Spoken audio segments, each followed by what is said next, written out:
Good evening, YouTube. This is Kaylin Stern coming at you with my regular Sunday night dinner.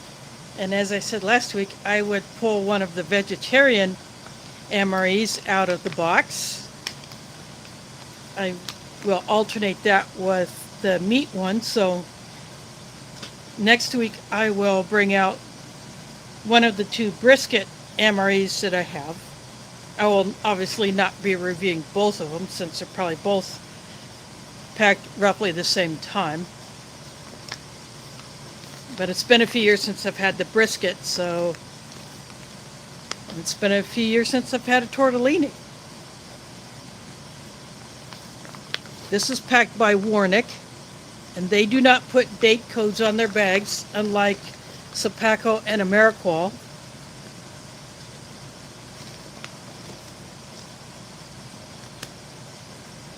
So I won't find out the year of production until I do open this.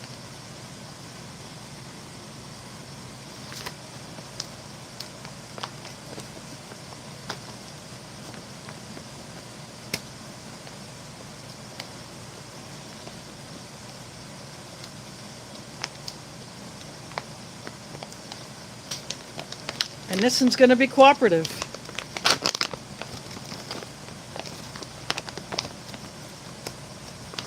A little rip in the bag, but it opened up just like it's supposed to.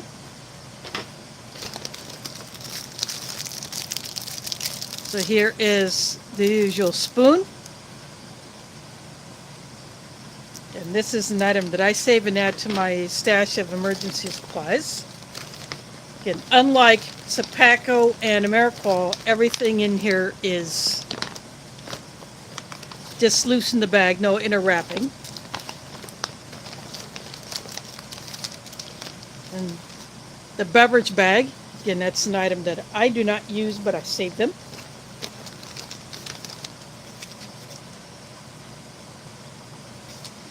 So here is the cheese tortellini pouch.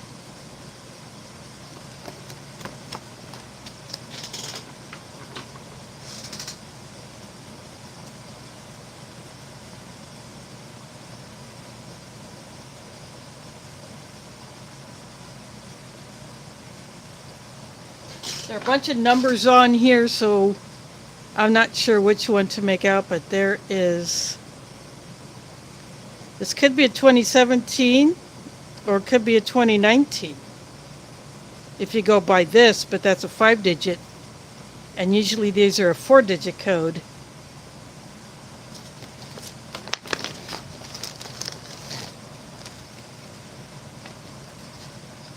Well, I guess I'll go with 2019 because its crackers say 9121 as their date code, so this is packed in 2019. This is the standard crackers. I prefer the vegetable ones myself, but it's a rare thing when you get those.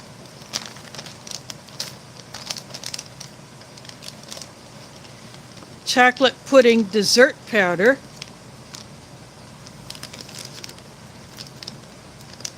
And it's a big bag, so you could mix this in the bag. This is the accessory pack. It's a square one. Last time it was in a rectangular shaped package.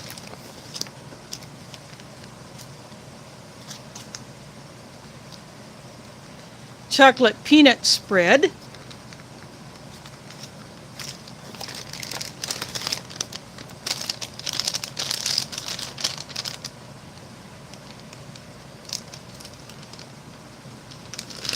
And this is a very little powder in a tall bag, so you could mix this in the bag, but because it's not the shaker pouch, you wouldn't be able to close it up to make sure that it is completely closed when you shake it, so, but obviously I won't be doing that.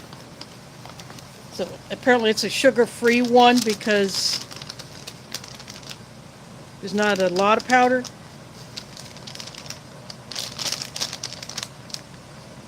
Nope, it does have sugar in it, but it's the carbohydrate electrolyte.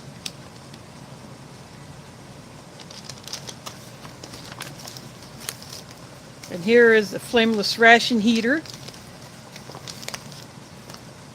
And I don't use these, but I do save them.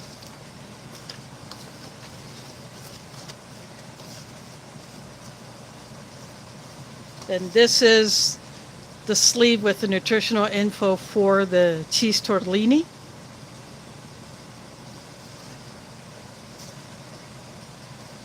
And all the other stuff that they put on the back of these.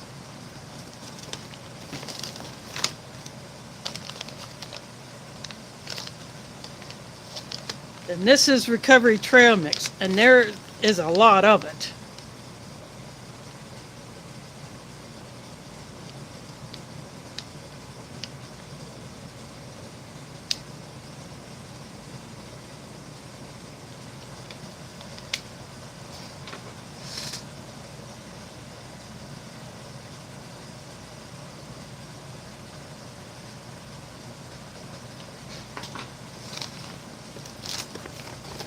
And that is actually it for the bag.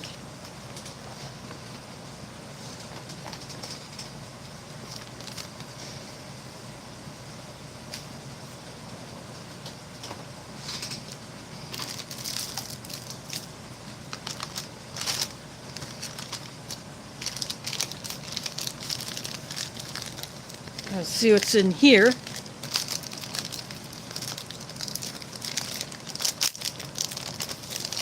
Got the rear roll, the wet wipe,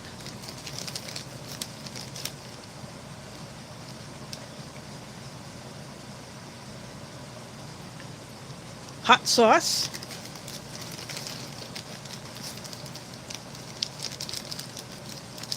a packet of salt,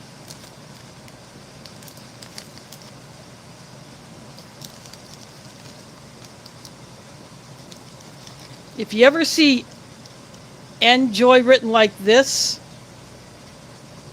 oops, actually upside down, it kind of looks like the Great Value label, but with a heart instead of an oval. This is a commercial food service supply company, and I think you can even buy their products on Amazon, and I've seen them in Sam's Club.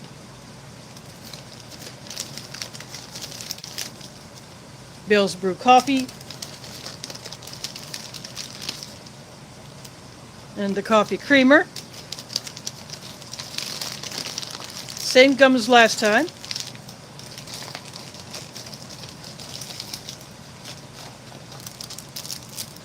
Oh, this is basically their version of Splenda. Let's see, Emphos is here, Cliff is here, Spicy Tuna Rolls is here.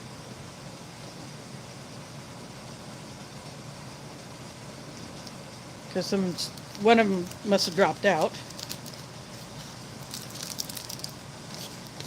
So I'm going to move aside all the things that I'm not going to use.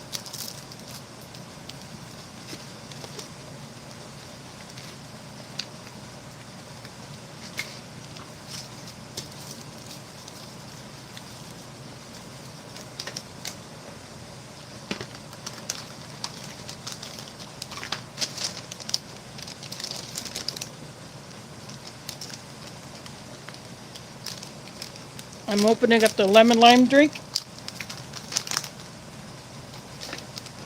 and I'm going to dump it into the drinking jar.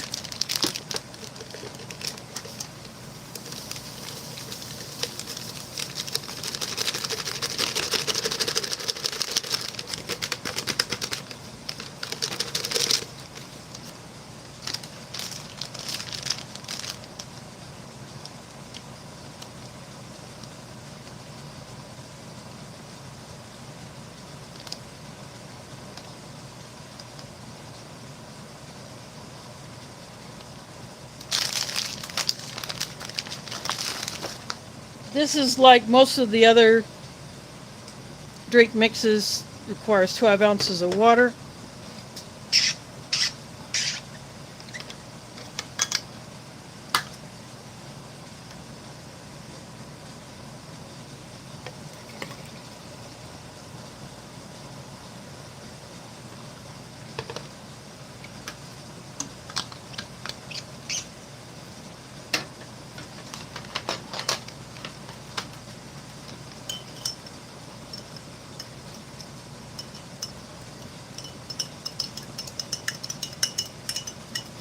It looks a little bit different than the standard lemon lime drink mix.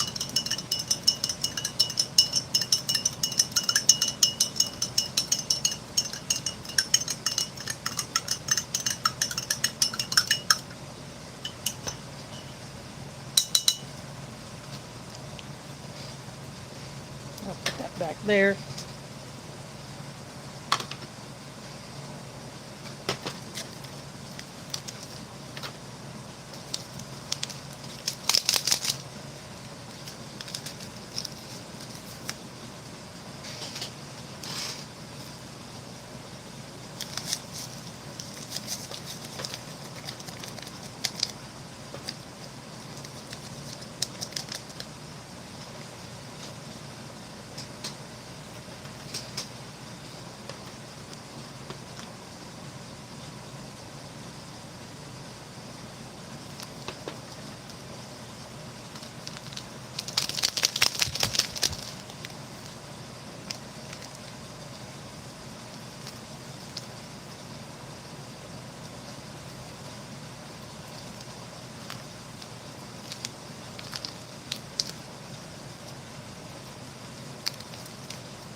Now these things are getting harder to open, so I think I'm going to cheat with this one.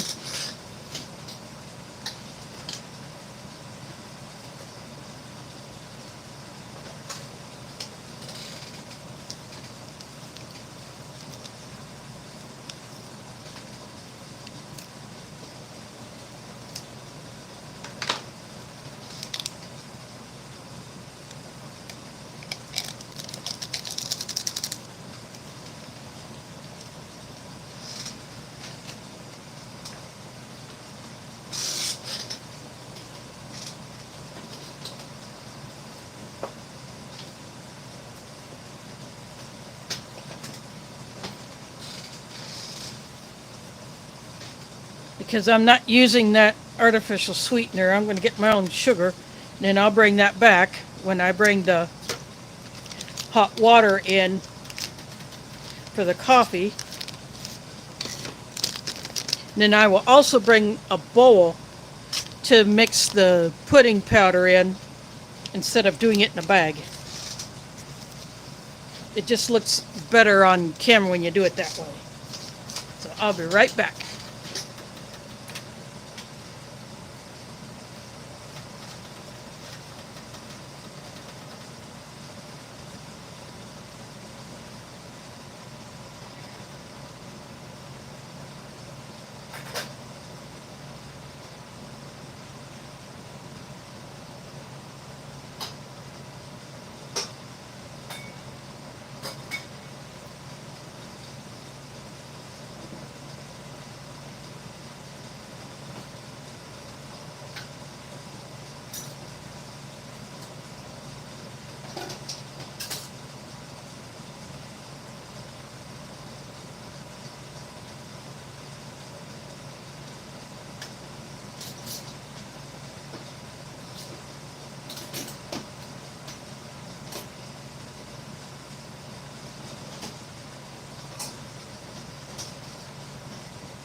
I just took the kettle back into the kitchen just to get it out of the way.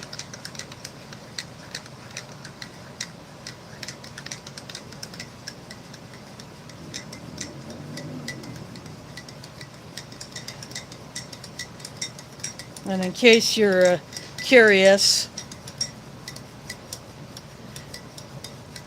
my one and only awesome brother came through for me, and he did what he said he would do. You know, when my microwave crapped out, he said he would buy me another one.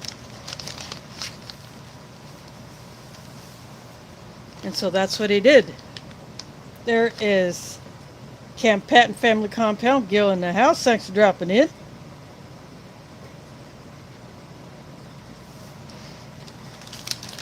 Cheese tortellini on the menu tonight.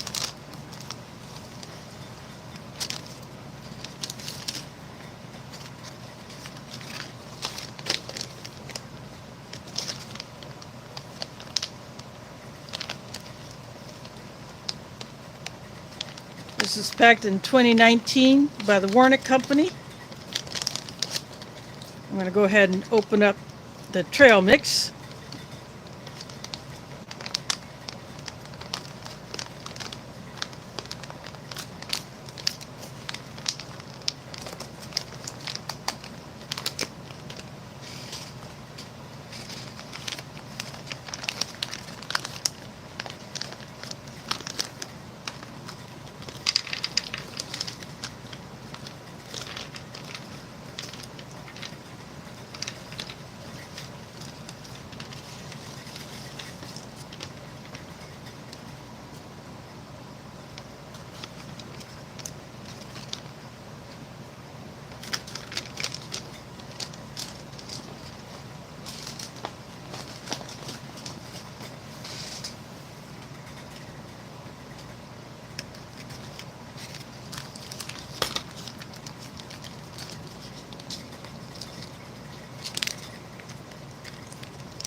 I'm needing the chocolate peanut spread because there's a pocket in there that felt like either there's an air pocket or maybe a little bit of separation. Plus it just makes it easier to squeeze it out.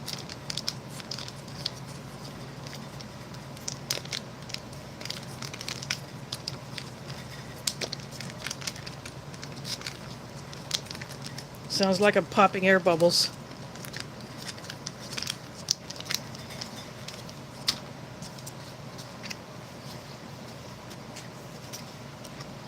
Cracker's got a bit bent.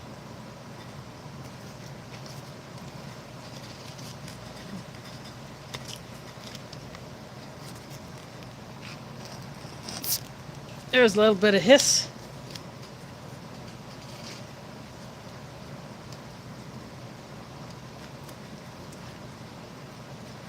So I am expecting some breakage. These things are so dang fragile.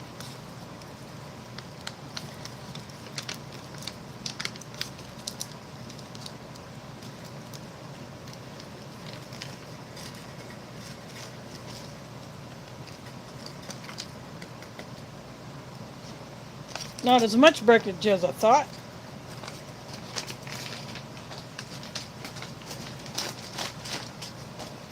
And for those coming in late,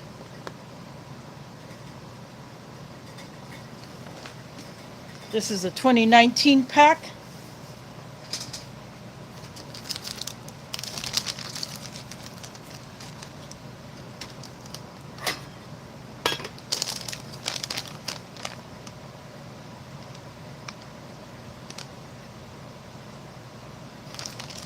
This calls for 4 ounces of water.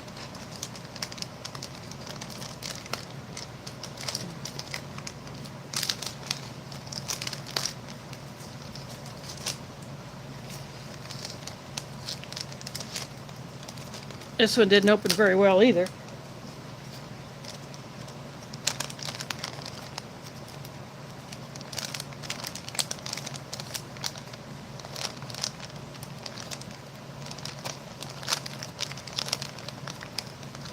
Didn't even go through the seal.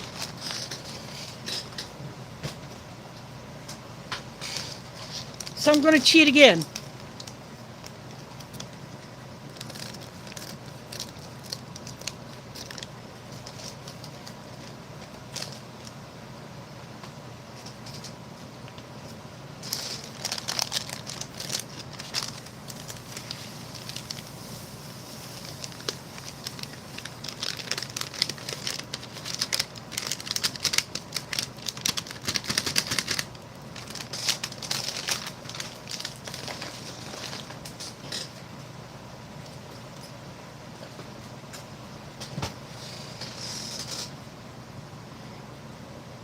Smells like hot cocoa mix.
I'm going to set that off to the right. I still have a little bit of water in the bottle. Oh, this got knocked down a little bit. There we go.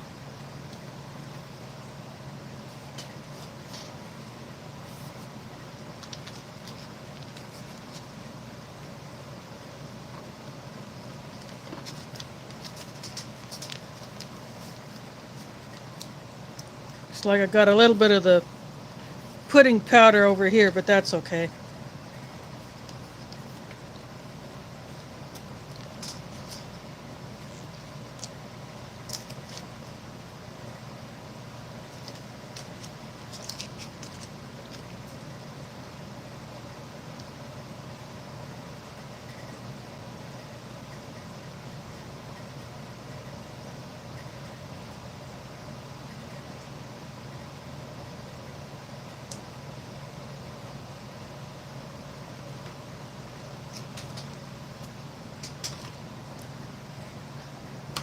There is some of the chocolate peanut spread on a cracker. I'm going to go ahead and get the cheese tortellini, and I'll be right back.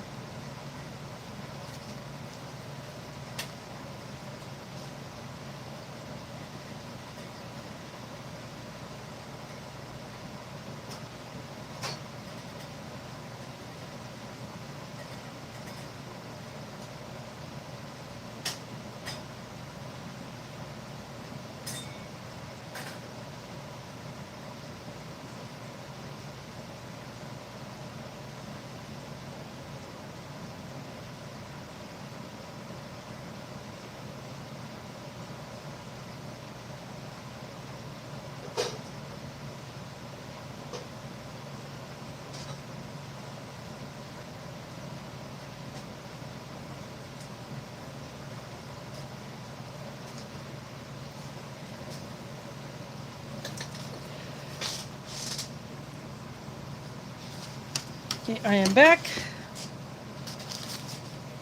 I just use this to carry it in here after I take it out of the pot. Oops.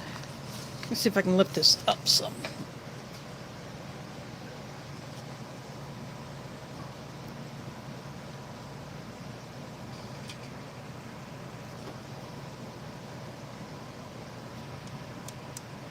There. I think that's a little better. And I have a paper towel to dry it off, so it makes it easier to handle.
Here's a cheese tortellini.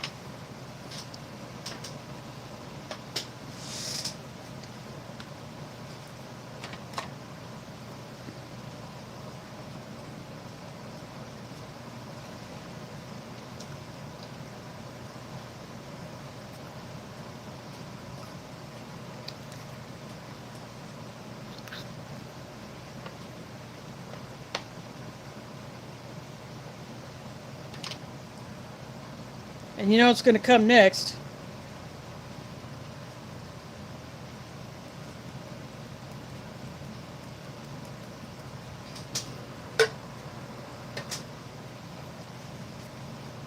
Yep, had to put a little parm.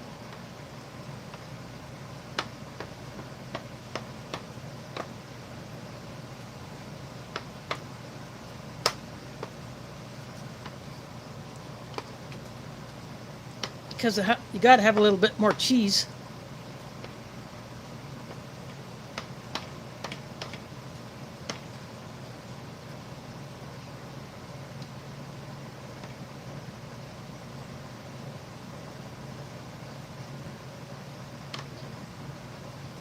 Looks like some of these broke apart.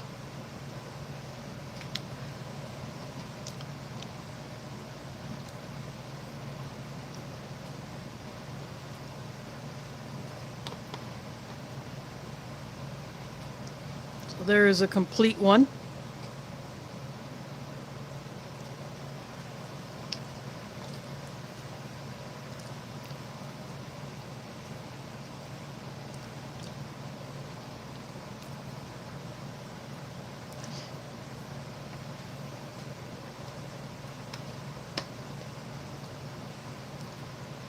Typical pasta sauce. At least it's not one of those that are overly sweet, because that would take away from the cheese flavor of the tortellini. I think a bit crooked.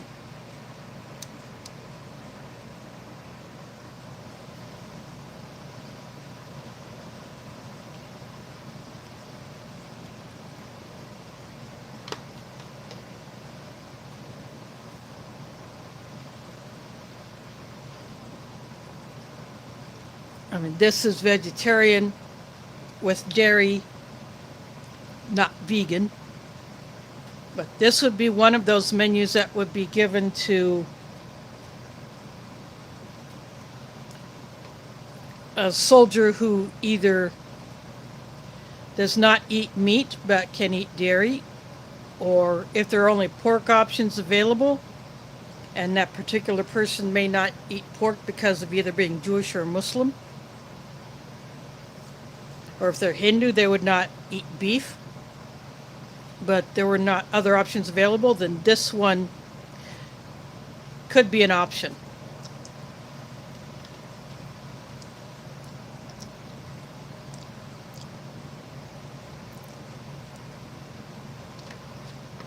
course, it would be nice if these packers would actually pack a little, say, packet maybe about this size or about the size of the creamer packet with some Parmesan cheese in it.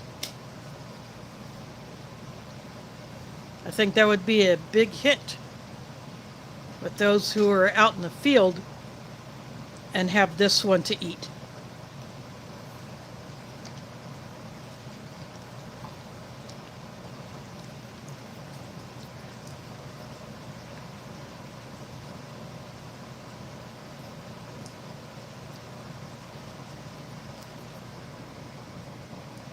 It actually tastes pretty good.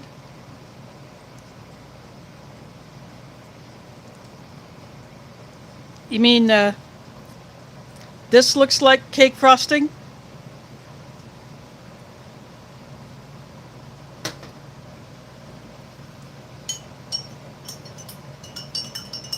I'm just giving my lemon lime drink another mix.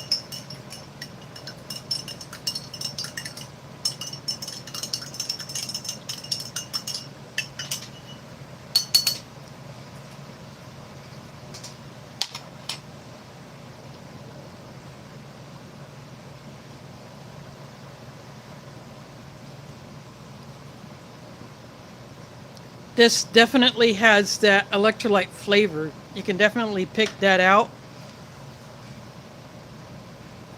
It's pretty strong, so it definitely cuts through the lemon lime flavor.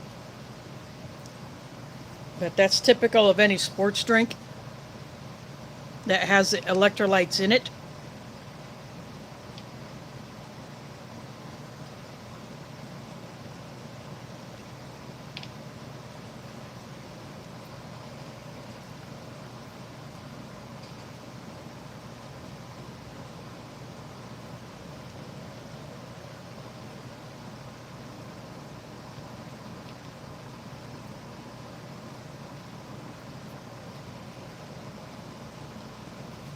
And this is the recovery trail mix. Got peanuts, cashews, almonds, and these pretzel bites.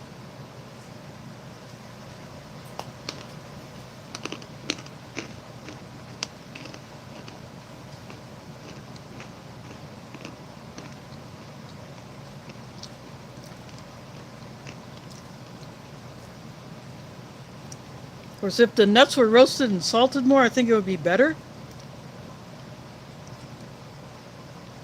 But it's still pretty good. And the pretzel bite just landed in the sauce.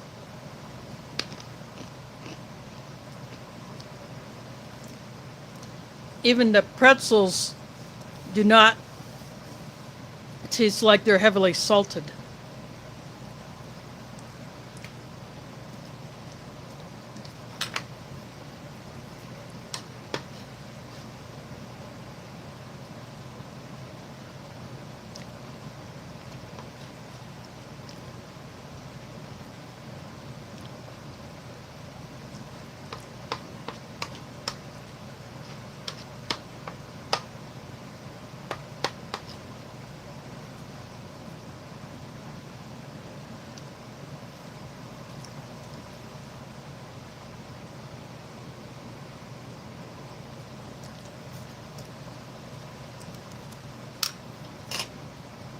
There is,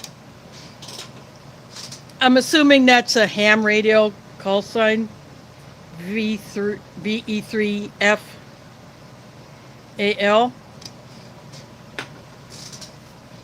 I'm assuming that that's a ham call sign. Thanks for dropping in. Yep, this is a 2019 MRE. Sorry about my phone shaking. This mount is not the most solid thing.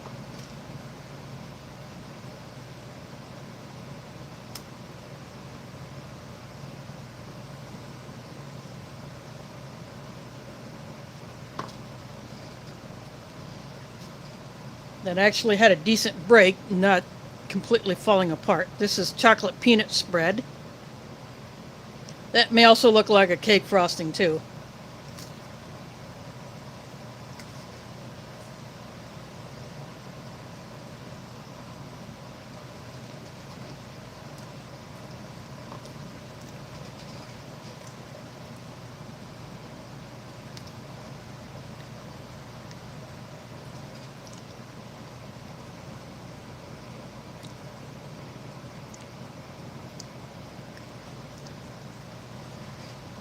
Yeah, I'm glad you enjoy my content.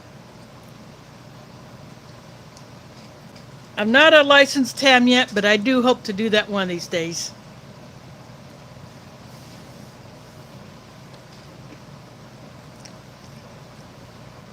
I just have one of those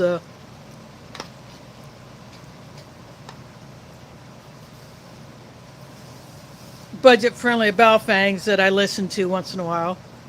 But it's hard to get much in the city, even with the longer antenna that I put on it.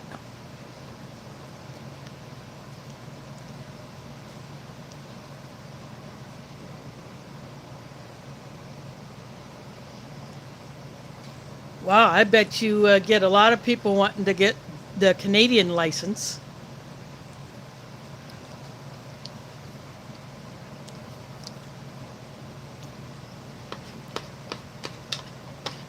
Well, there you go for all the Canadians watching this. If you want to hook up with a ham examiner, this guy will get it done for you.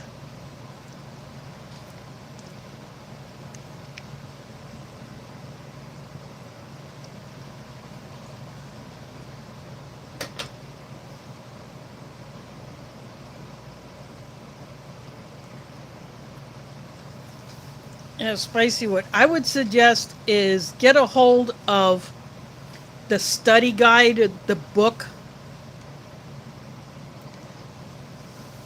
that has everything you need to know about not only how ham radios operate, the all the rules and all that, but a lot of other stuff. And they even have some sample test questions that you can go through. Plus, there are online sites that also have the same thing. And you can take these practice tests.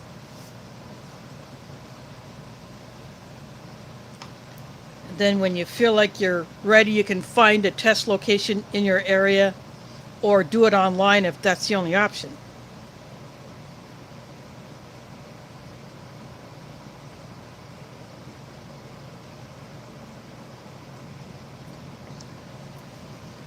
Oh, cool. I have a UV5R Plus that's been around a few years, so I'm sure there are upgrades since then. But I live in the middle of the city, and so there is a lot of radio noise. I'm not too far from the state capitol building and other state government buildings, so there is a lot of stuff coming out of there.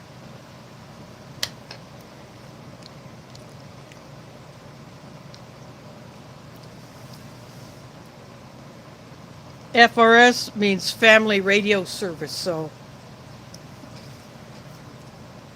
it's kind of like walkie-talkies. You do not have to have a license for them, at least not here in the US or Canada. Some other countries may require a license for that type of communication system.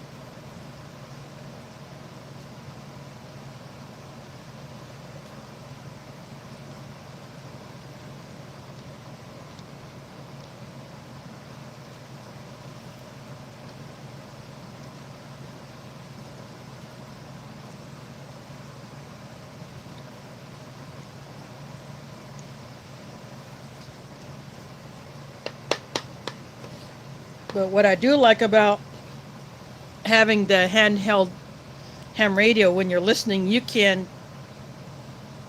pick up FM radio and you can pick up weather bands that are operating here in the US.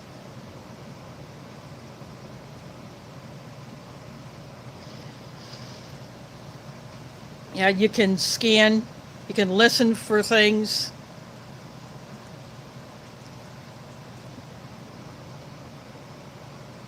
There is Mama Styles in the house. Thanks for dropping in. What you're looking at is the 2019 pack US MRE cheese tortellini.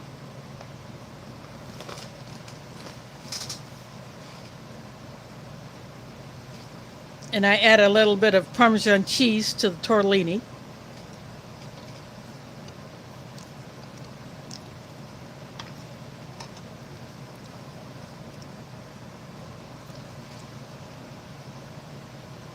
This is the Recovery Trail mix. It's got pretzel bites, cashews, almonds, and peanuts. And this is a chocolate peanut spread on the cracker.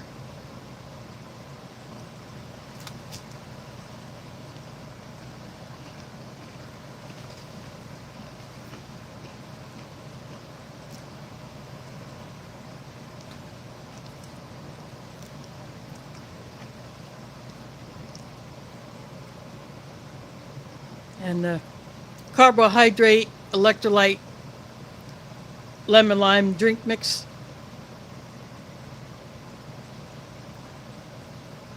Probably something close to a Gatorade or Powerade or some of those others.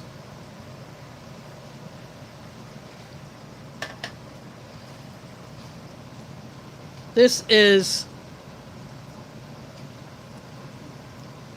a protein enhanced chocolate pudding. I mixed it in the bowl instead of the bag.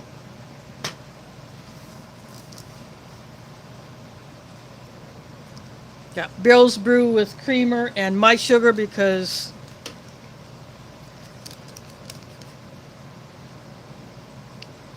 I try to avoid these artificial sweeteners. I save them because I know there are people who have to have them. So I could take some on camping trips when I'm with some others who are diabetic, and so I will share them with that person.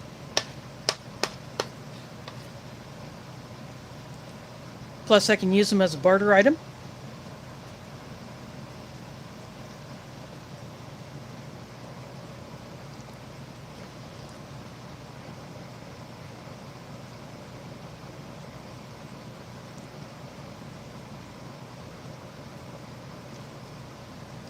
Wow, I bet that one was a good one.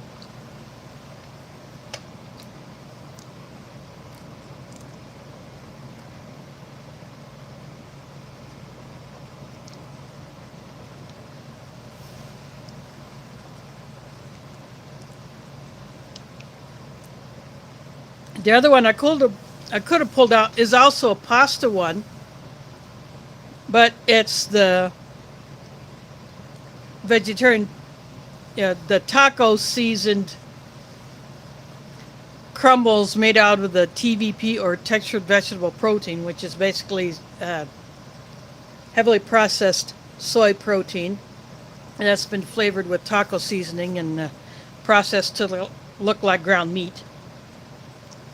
So that's the other vegetarian one I could have pulled out that has pasta, or I could have pulled out the HDR, the menu 2, which is from the most recent production run of those, I believe.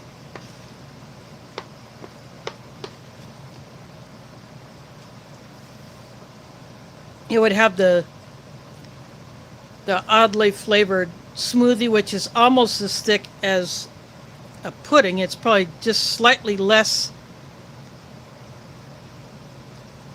or slightly more viscous than this pudding, because this has thickened up since I mixed it.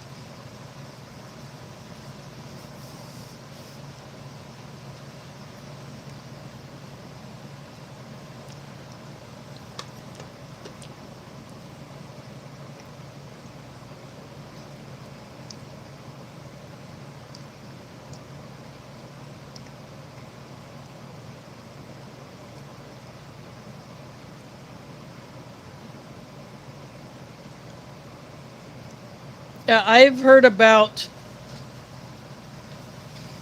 the Hiller got downgraded to a tropical storm, which is a good thing because it won't be quite so fierce, but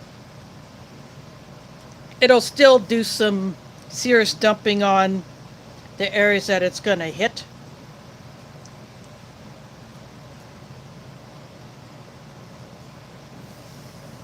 Yeah. after it's done its damage in northern Mexico along the Baja Peninsula.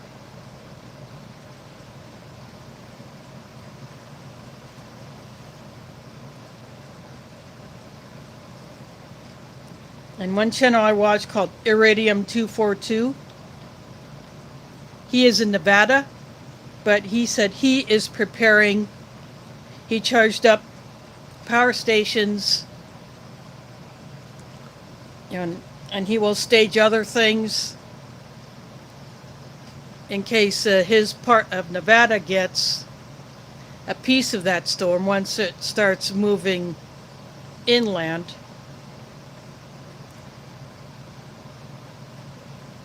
After it crosses California.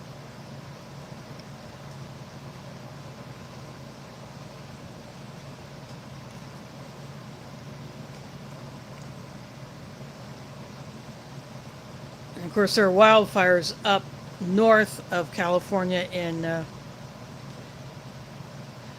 think, Oregon.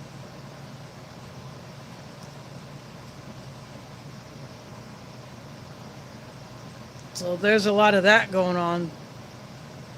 I mean, if you get two of these disasters smacking you at once, that could be a real doozy.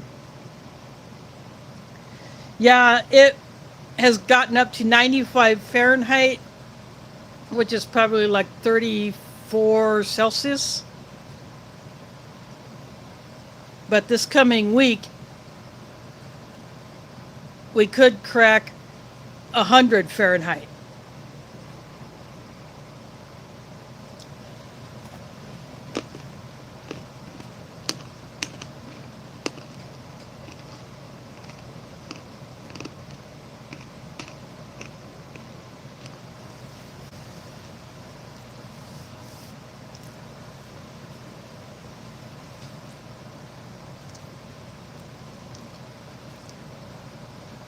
Average Joe, another ration reviewer, he is, I think he lives on Vancouver Island. And then Food Forest Permaculture, he lives on there as well. But probably different part of that area. Of course, people up in Yellowknife in the Northwest Territories, the whole city was told to get the heck out of town because the wildfires are so close to that area that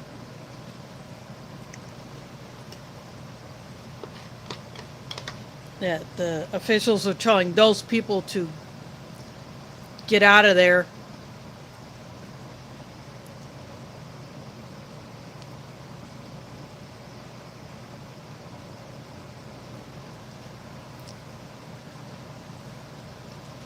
So hopefully people are taking that seriously and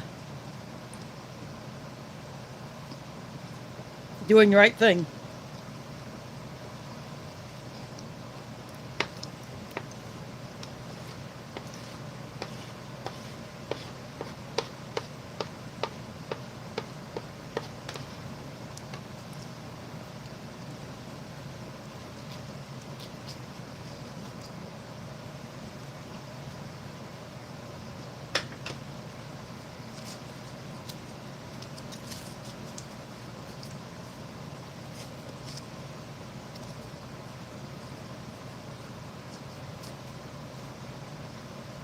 So I wouldn't be surprised if we get some bad air days down here.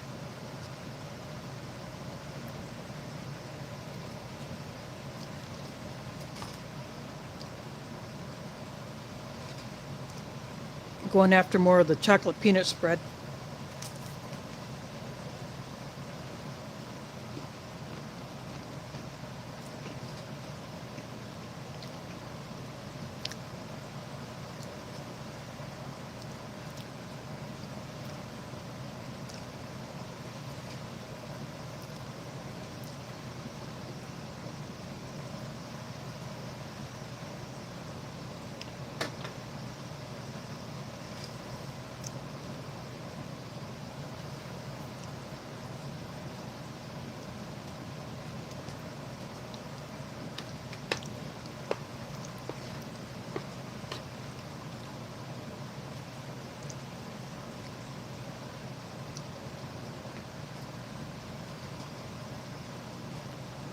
How about have these gone?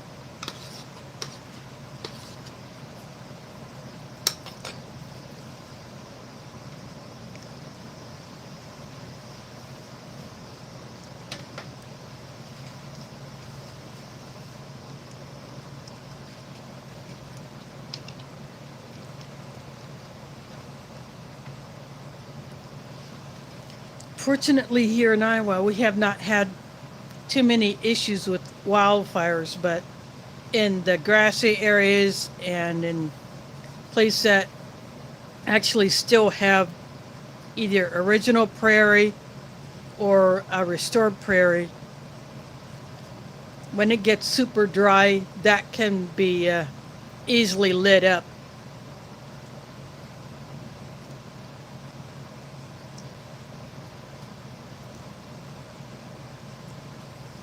But that hasn't really been a problem right around my city.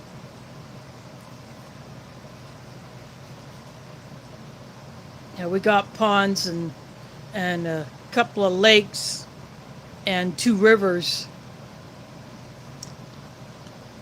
plus a couple of smaller creeks that cut through.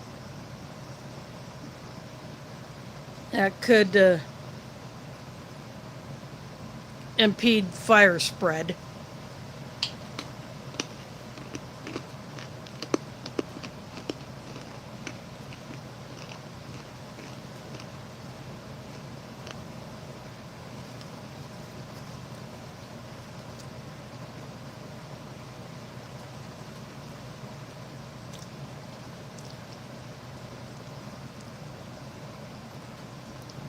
But we could have industrial accidents like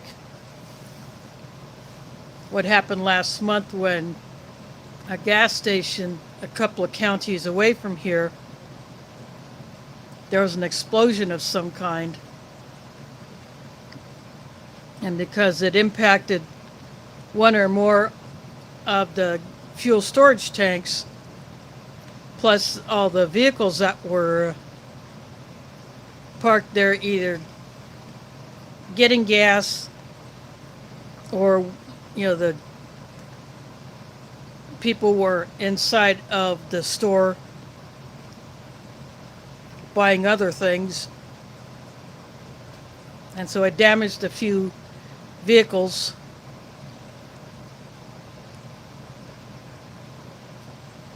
And it took that gas station offline for quite some time.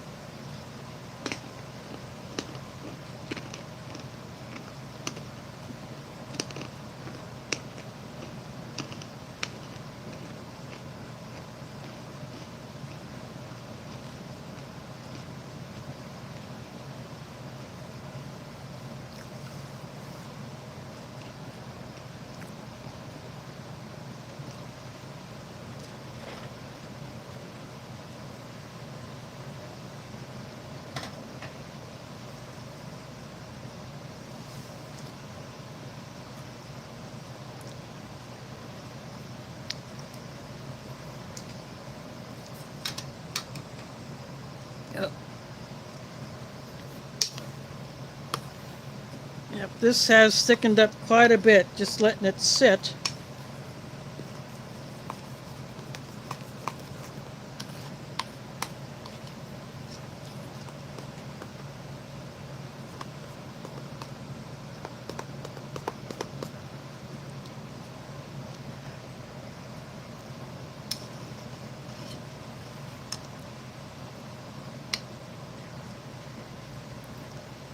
So this pudding actually tastes pretty good. You really can't taste the protein supplement that's in there. James Ortiz is in the house. Thanks for dropping in.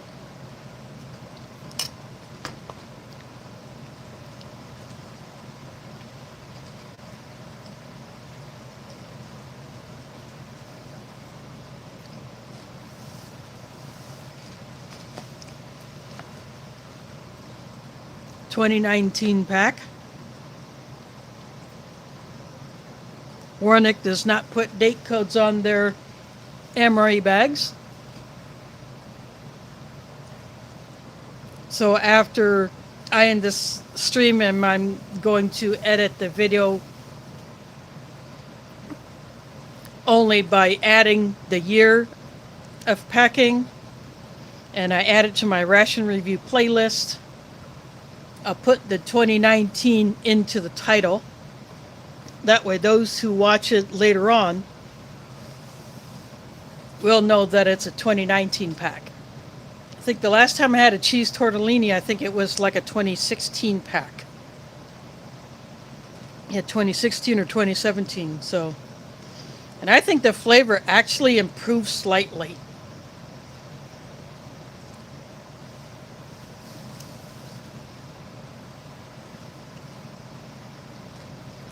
Yeah, because the cheese tortellini does not have the meat protein, they choose to find another way to increase the protein to get it up to the standard, the minimum amount. So they put this protein enhanced chocolate pudding powder in there. And they put it as a powder instead of a pre-mixed, like the caffeinated pudding or the halal puddings. Those are already pre-mixed,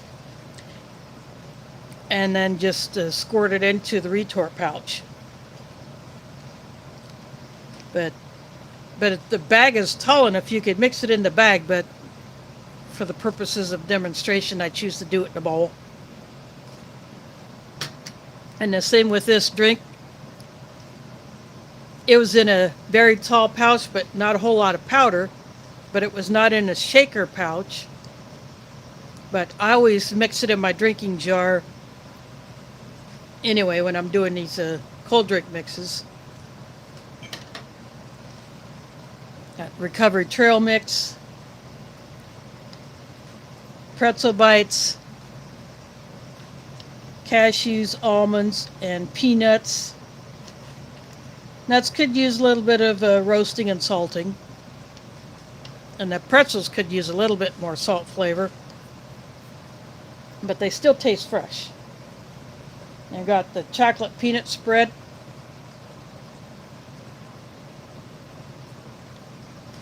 No doubt this will be a good morale boost to a soldier in the field who will get this one. Of course, the nuts have protein, so that is another protein source.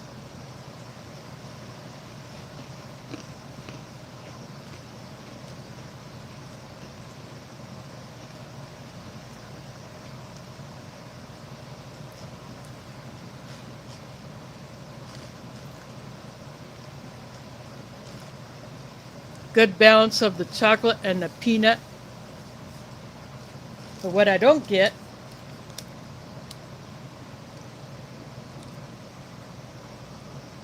why this crap instead of just regular sugar.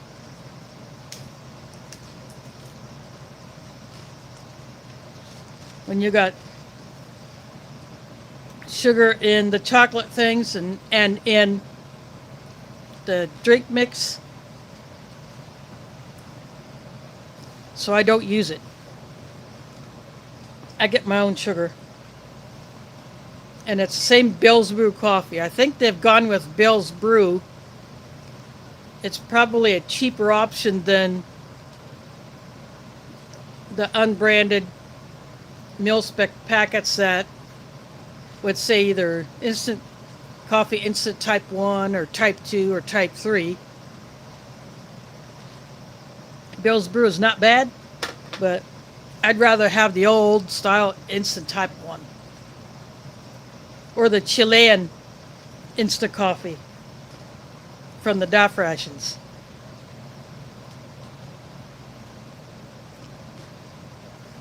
Those are my top coffee picks for the plain coffees that don't already have the sugar or creamer added like the 3-in-1s.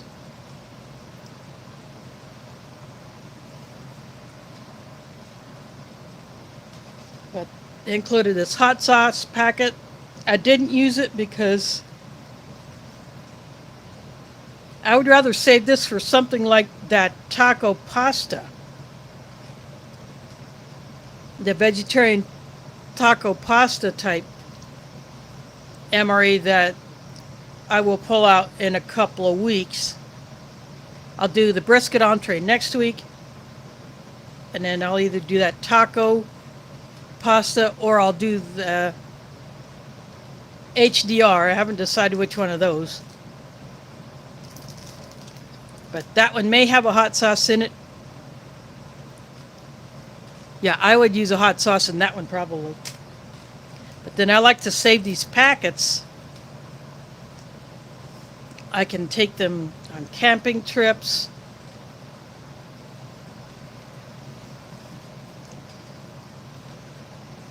I can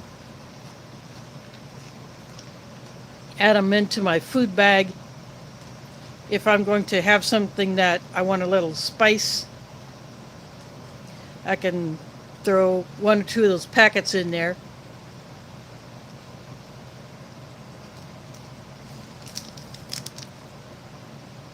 Of course, I save all these salt packets.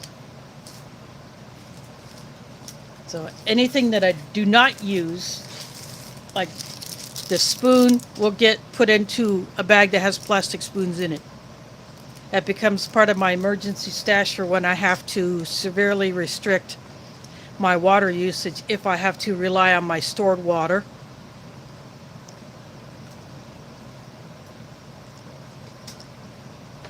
That I would rather save all of my potable water for drinking and food prep, and my non-potable water for the most essential hygiene. Of course, I have to give my cat water.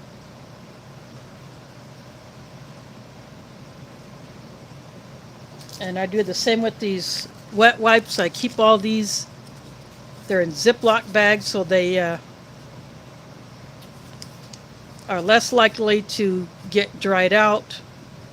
So I have carried a few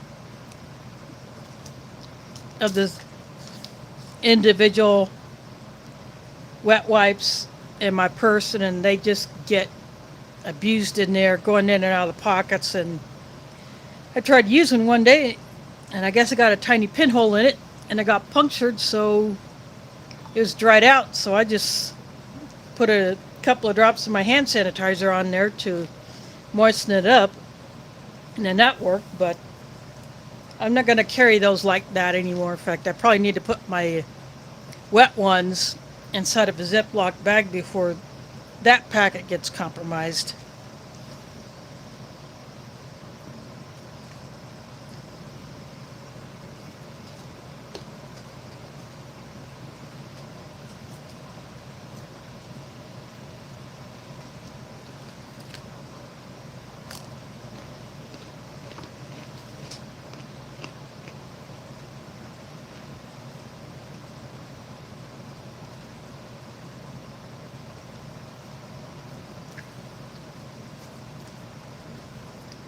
Although these crackers are really crisp and fresh.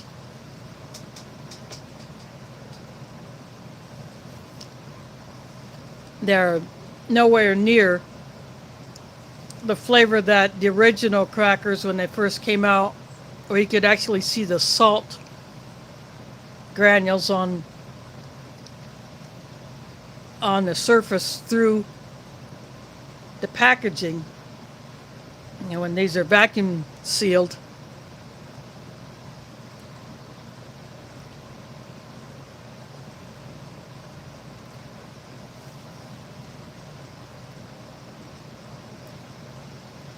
But it's still a good carrier for something like a spread, or I've crumbled them up and put them underneath or in my entree to soak up sauce.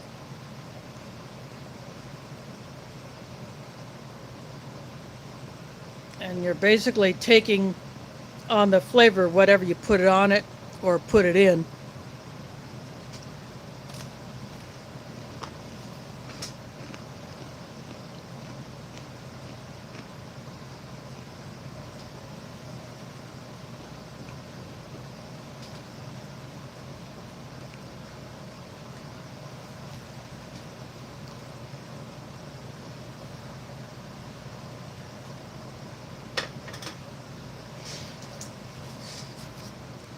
I save all of these rear rolls as well.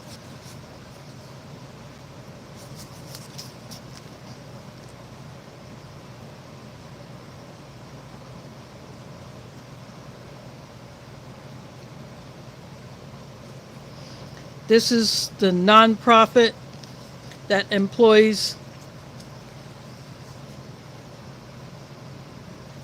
blind or visually impaired people to either possibly fold and wrap these. Even has their phone number and their URL. They're out of San Francisco. That's what the SF is for. Thanks for dropping in, Cliff. Hope to see you next week.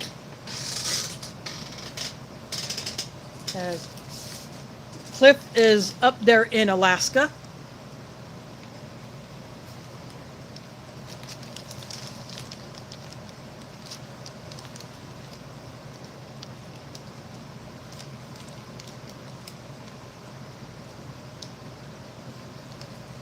He lives in a rural part of that state. And this is the U.S. beverage bag. Unlike the Canadian, this one is not gusseted, so it does not stand up on its own when you open it.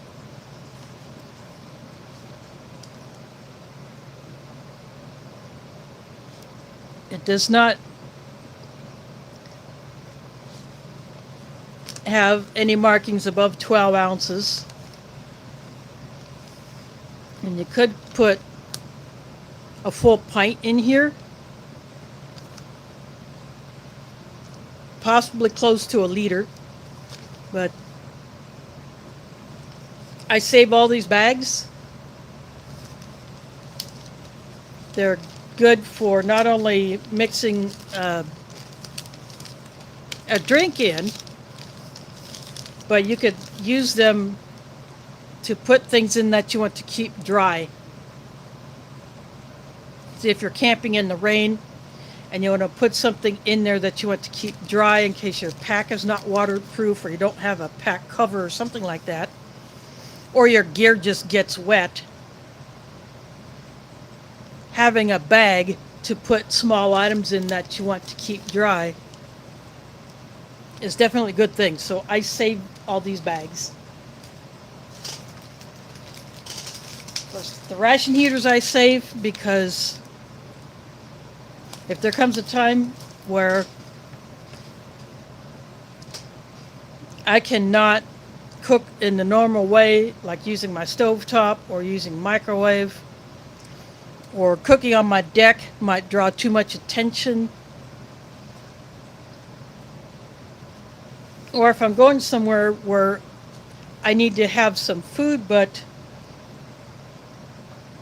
there will not be a possibility of heating it up,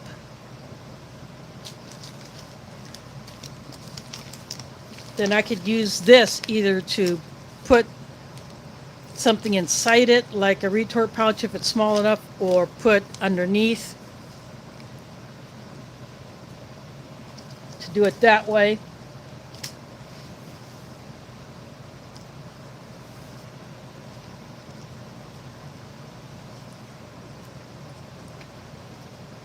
You know, there are a lot of channels that do, where they do show how these work.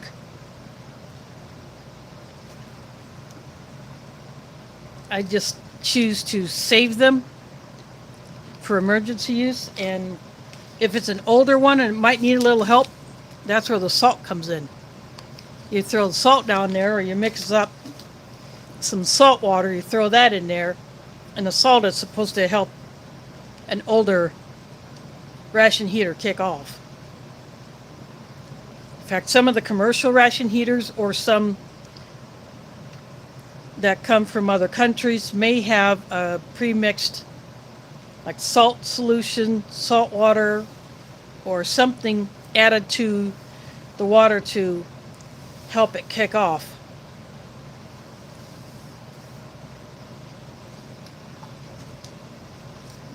So anytime I've gotten any of those ration heaters, I separate the water bag from the heater bag so I can put those water pouches inside of a hard container to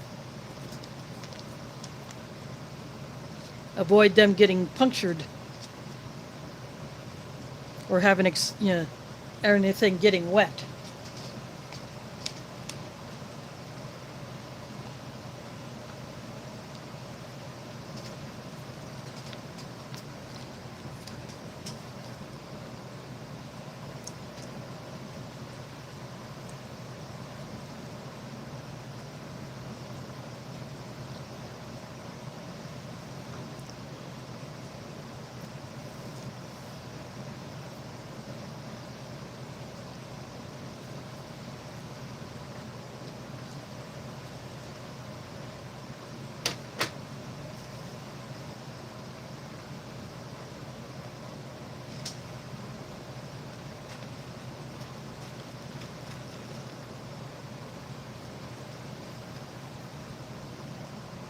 So that's how I deal with those.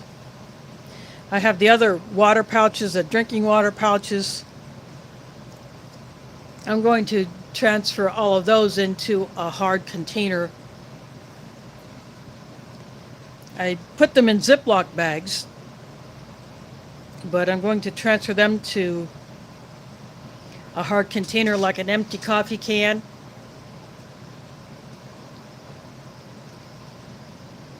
That way they're even more protected.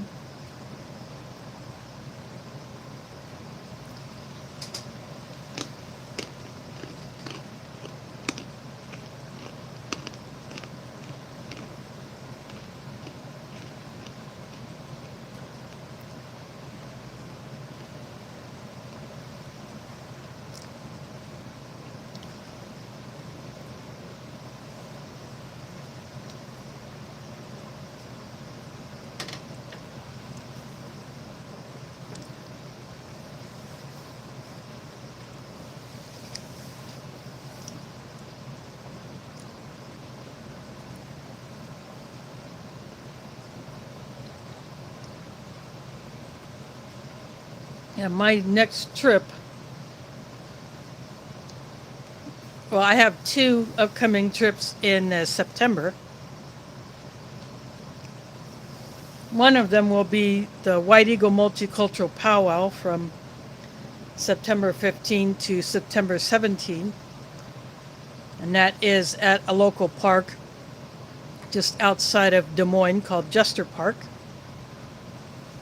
And so I will actually be attending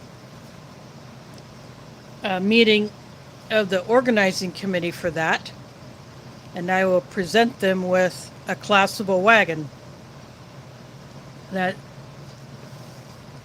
they can use for not only this event, but any upcoming event that they want to do.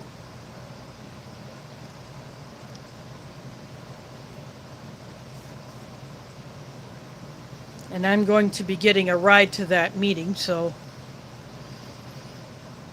I can take the wagon that has not been opened. It's still sealed in a box.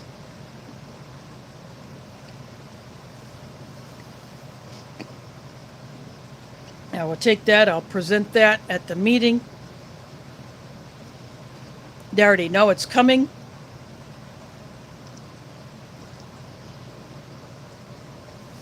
And the person that I've been communicating with said that a wagon like that will definitely come in handy for moving stuff around,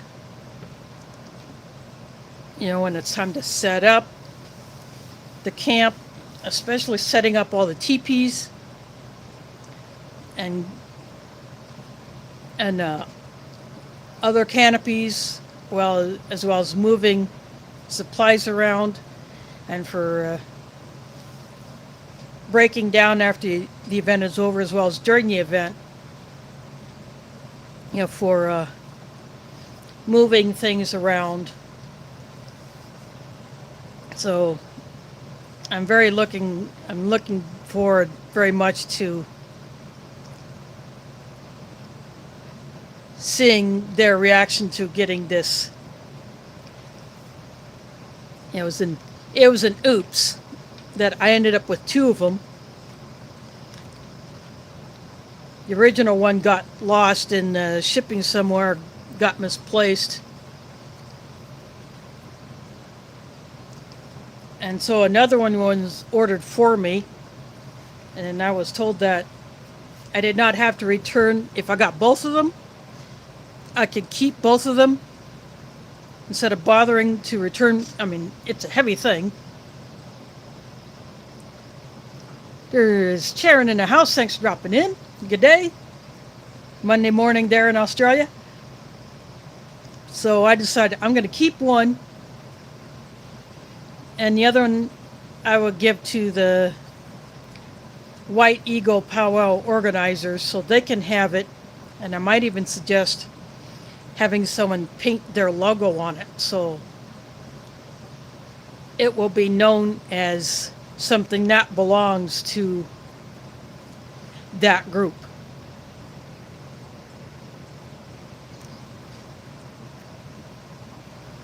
So I have never been able to attend one of these meetings before, but I will this coming Wednesday. So I will shoot some video of that, but most of the time I'll just be busy doing the kids' crafts because that's what I go there to volunteer with. And then the other trip that I'll be doing next month will be my younger nephew is getting married. And so that's a farther distance away. In fact, we will be spending the night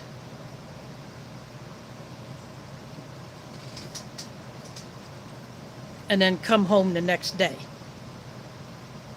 So I am looking forward to seeing my younger nephew getting married.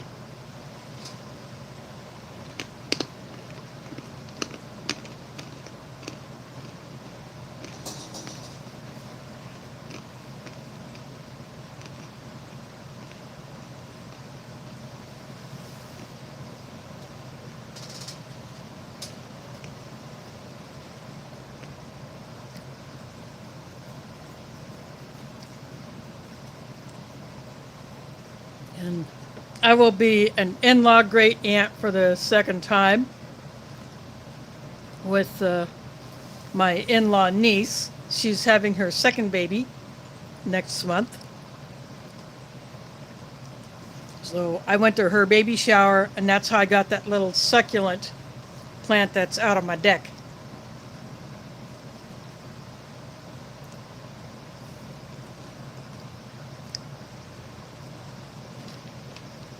I've tried to figure out what kind it is, but I keep getting different things when I do the Google Lens on it.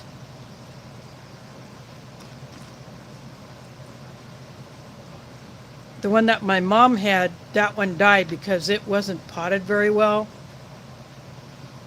Plus, she didn't have it in a place where it would get a lot of sunlight, whereas I put mine outside on my deck so it gets some sun, and it's doing pretty good. I will probably upsize the container before I bring it inside because I don't think it would survive the winter outside. So I'll have to find a place where I can put it where Pumpkin can't get at it because she would try to do that.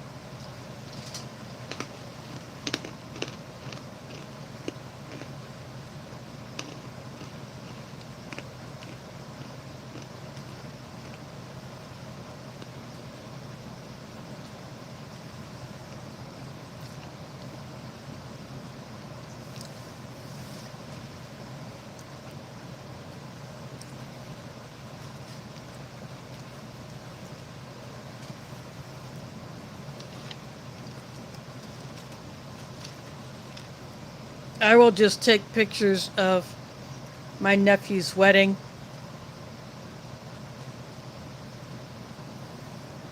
I won't be shooting video of that.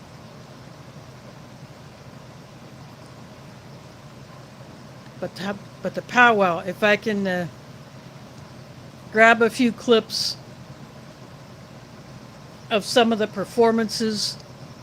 The reason why it's called a multicultural powwow is The organizers invite groups that represent various cultures from around the world, in addition to the various First Nations tribes.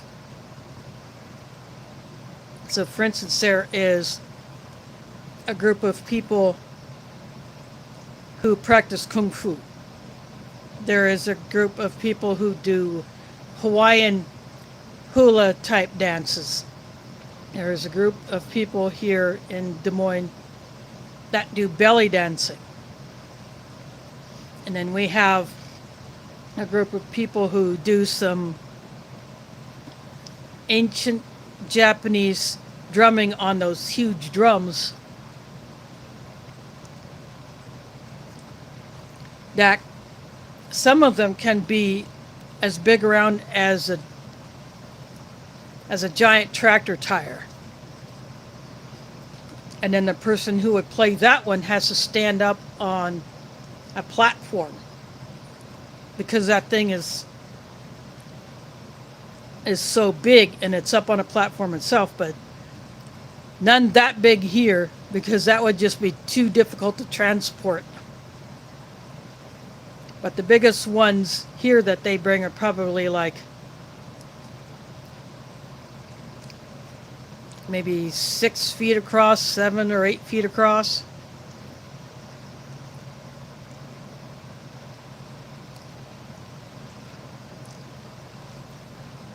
And so there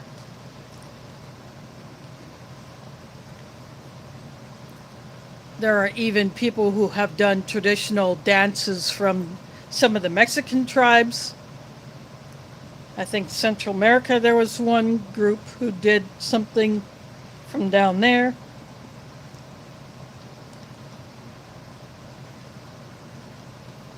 It would be awesome if there would be a group from one of the Canadian First Nations down here at this. So sometimes there might be a different one coming in. And then there are also people who do some demonstrations like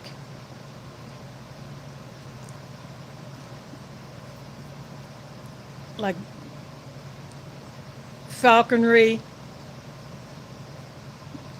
or they will do storytelling. You know, there may be someone who will play a traditional instrument from a different country.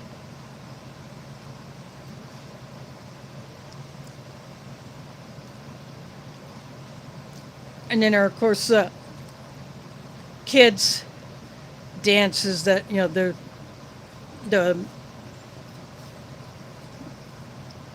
the guy who runs it, he's created these dances just for kids. And it's fun watching them.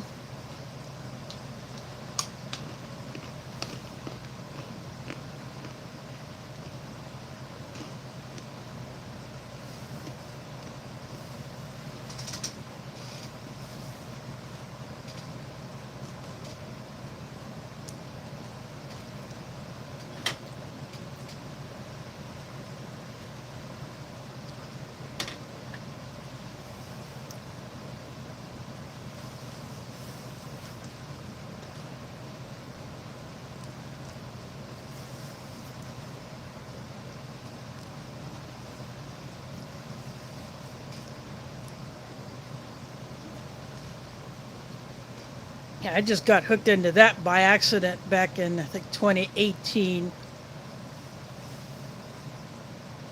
I went to go check it out when it was at the fairgrounds.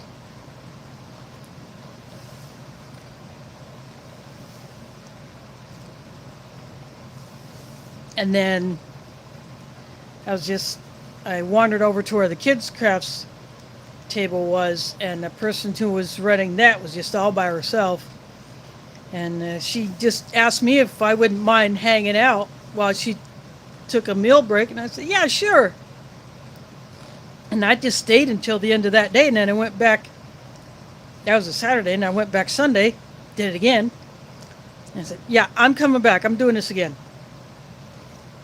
So I did it in 2019. It was not held in 2020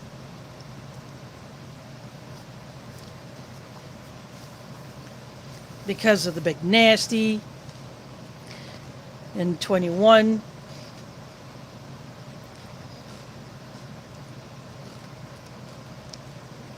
it was done again, and of course last year.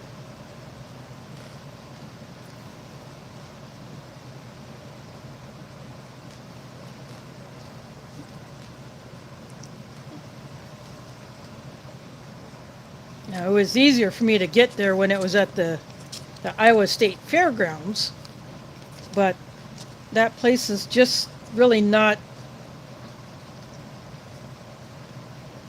something that they liked.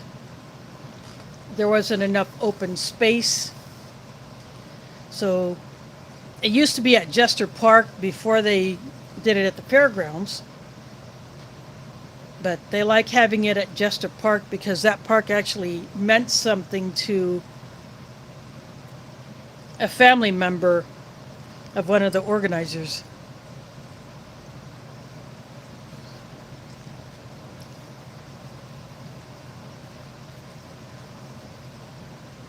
Plus, it's a lot more peaceful out there. You don't have city noise.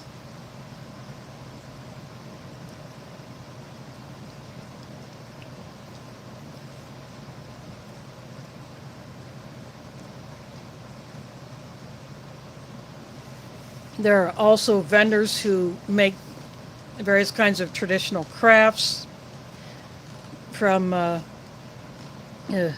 only here in the U.S. and here in Iowa, but representing other cultures like from Central and South America or Mexico.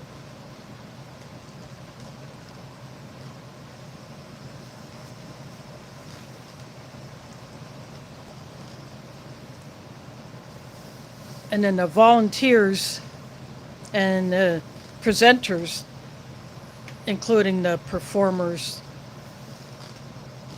we all get to eat food from the camp kitchen. We don't have to pay for it, but there are food vendors who do sell some foods that attendees can get, and the rest of us. And of course, someone makes an awesome fry bread every year. Got to get some of that.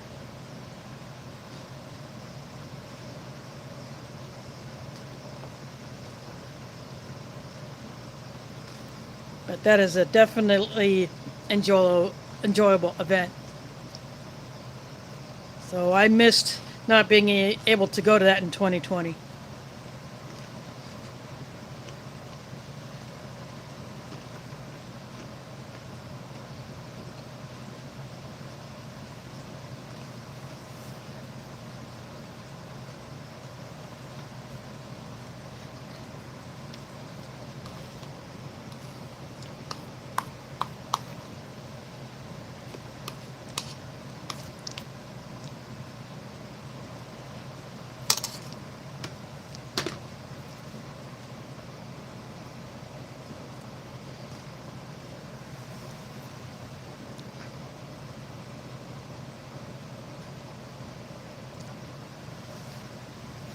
Yeah, I heard about that.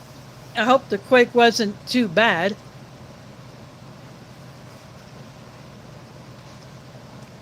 I didn't find out how strong it was or exactly where it was.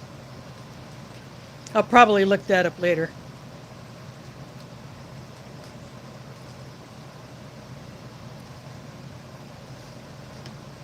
But I was browsing YouTube for videos to watch, and the title in one, I didn't watch it, but it said Hurricane.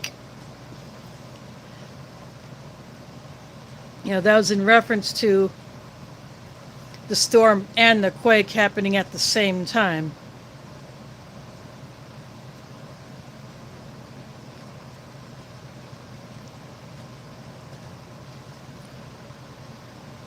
But But we just got the heat here with not a chance of rain for probably a week and a half.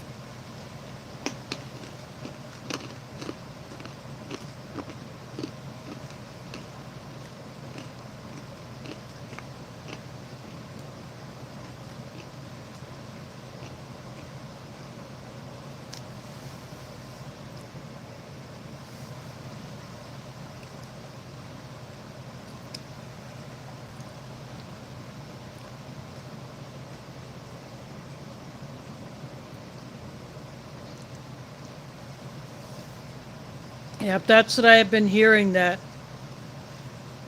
because the western states are so dry, the water just does not absorb into the ground. It just runs off as if it was running through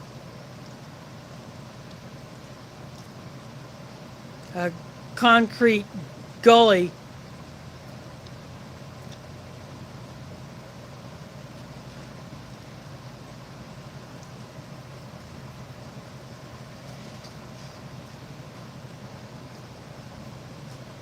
So those people who are in the path of a possible flood definitely have to be prepared to haul tail.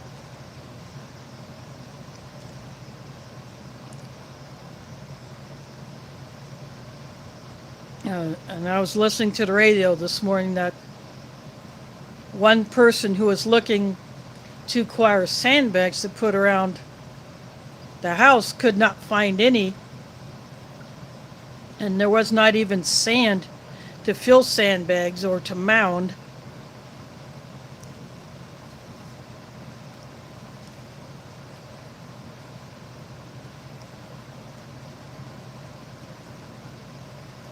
Yeah, it's getting crazy.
I didn't get enough chocolate peanut spread for that cracker.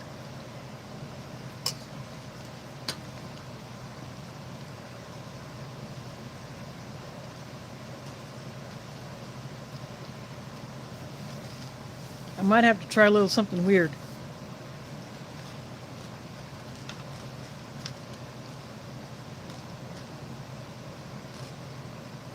I'll just keep munching on these.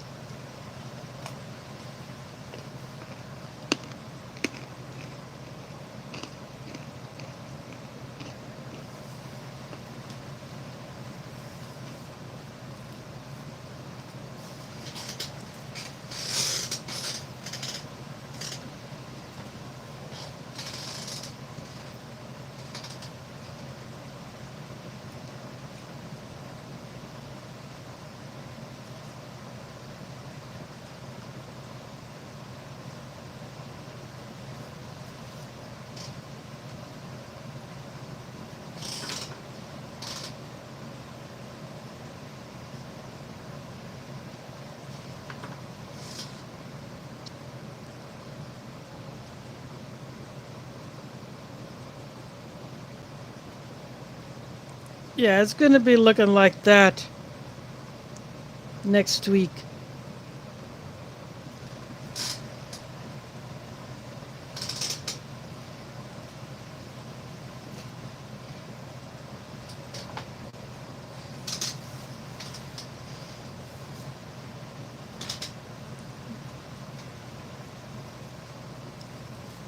And when it's like that here,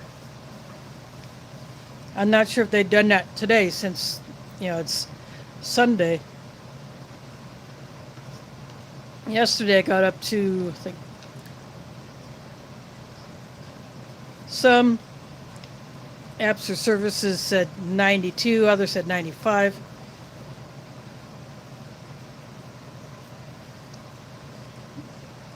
And it's still 90 degrees Fahrenheit now, but we have what are called cooling centers. So people who do not have access to air conditioners or even fans, especially those who are homeless, or if your air conditioner or fan crapped out, like what happened to two of my sisters who share a house before we went on our family trip at the end of last month. Their air conditioner crapped out.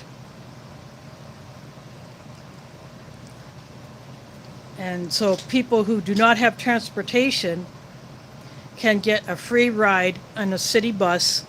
All they have to do is tell the driver that they want to go to a cooling center. Just like in the winter, facilities will designate themselves as warming centers for people who do not have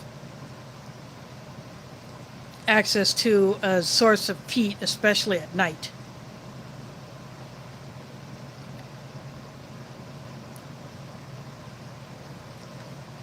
And so the drivers know where those are on their assigned routes. So the driver will tell that passenger, so you got it this place and you go there.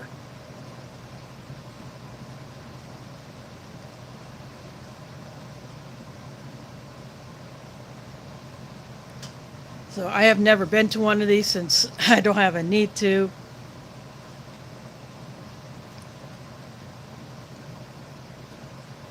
And if my power were to go out,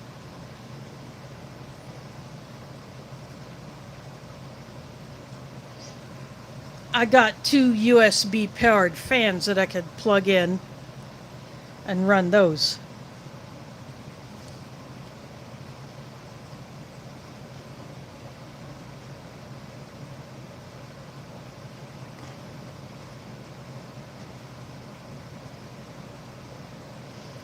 Yeah. Yeah, there was another one that hit a different part of the West Coast in 1932. It was another hurricane. I heard about that one on the radio this morning.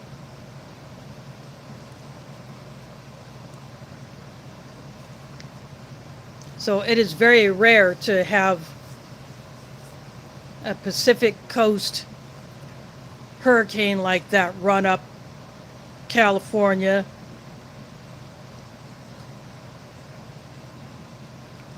But this weather has been weird the past few years, and I have a feeling it's going to get even weirder as time goes on.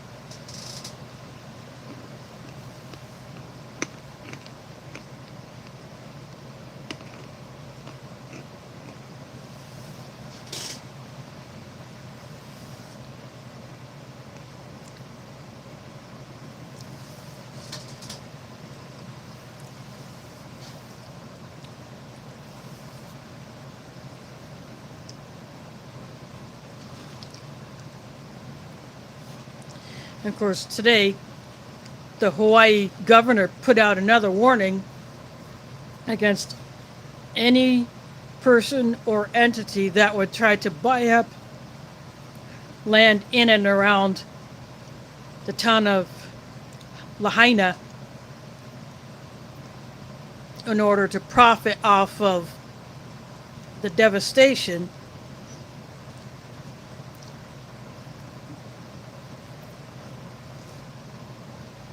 You know, instead of allowing the people who actually have lived there sometimes for generations to rebuild, or businesses to rebuild. And of course, there are some very historic places in and around Lahaina, and they got burned.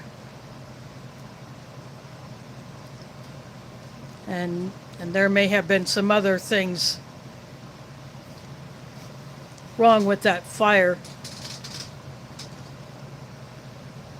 that could have been done differently, but I'll just leave it at that. But anyway, he said that if anyone tries to do that, they will be prosecuted. You know, I saw a meme on, or something on Facebook that says, Lahaina lands belong in Lahaina hands.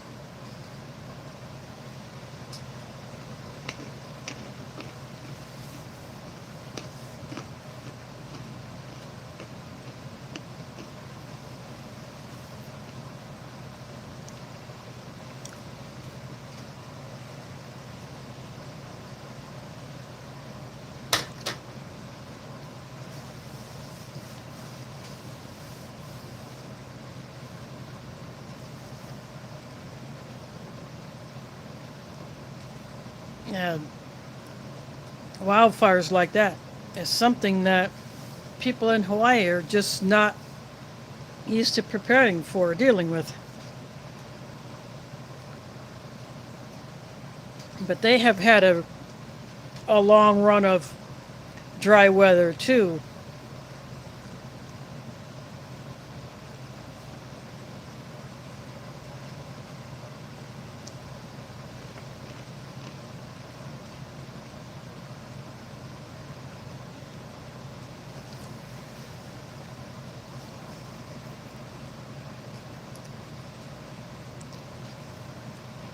Being way out there in the middle of the ocean, it's a lot harder to get supplies and extra people to deal with that kind of a disaster there, because you either have to go by boat or plane.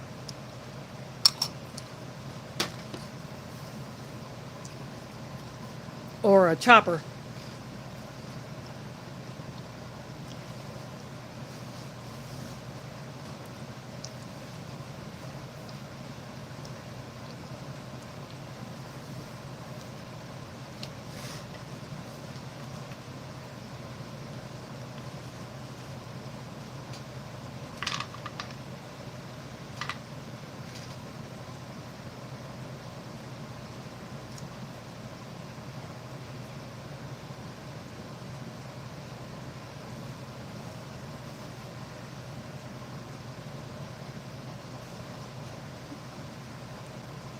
I would not want to be living in a place like that.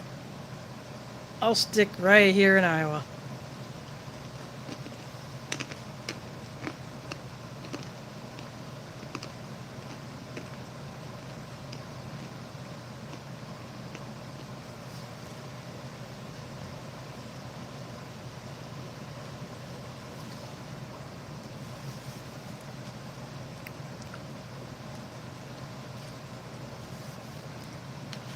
In the event I do have to leave this apartment, I can grab my stuff, go meet up with the driver,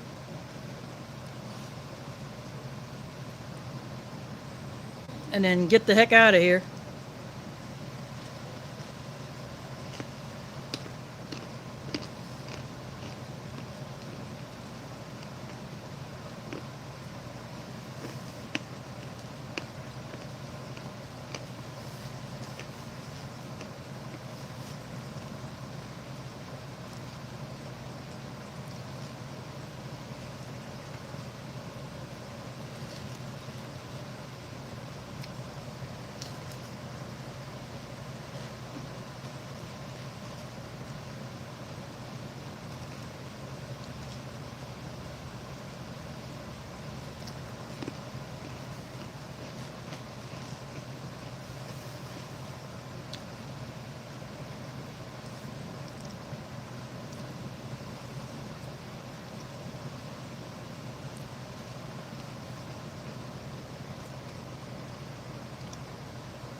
Just for the heck of it, I'm going to try this.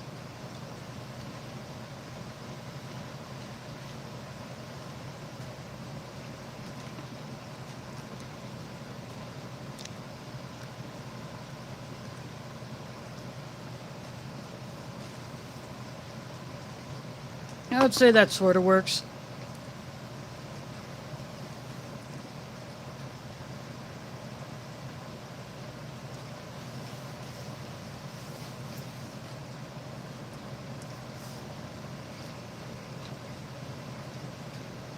I hope things are going well for you.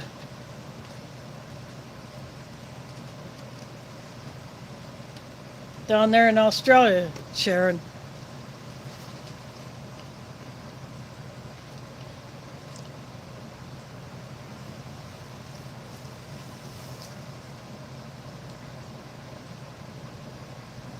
It is winter time there, for those that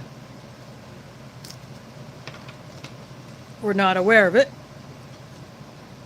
So it's probably a little on the cool side.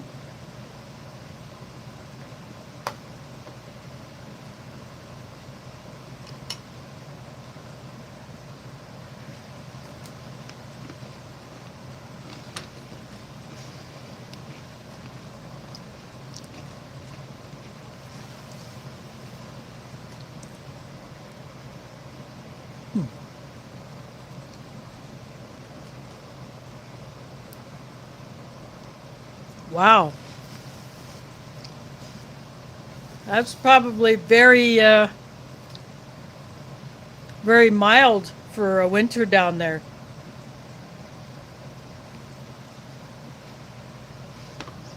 That would be like a mid-spring or mid-fall day here in Iowa.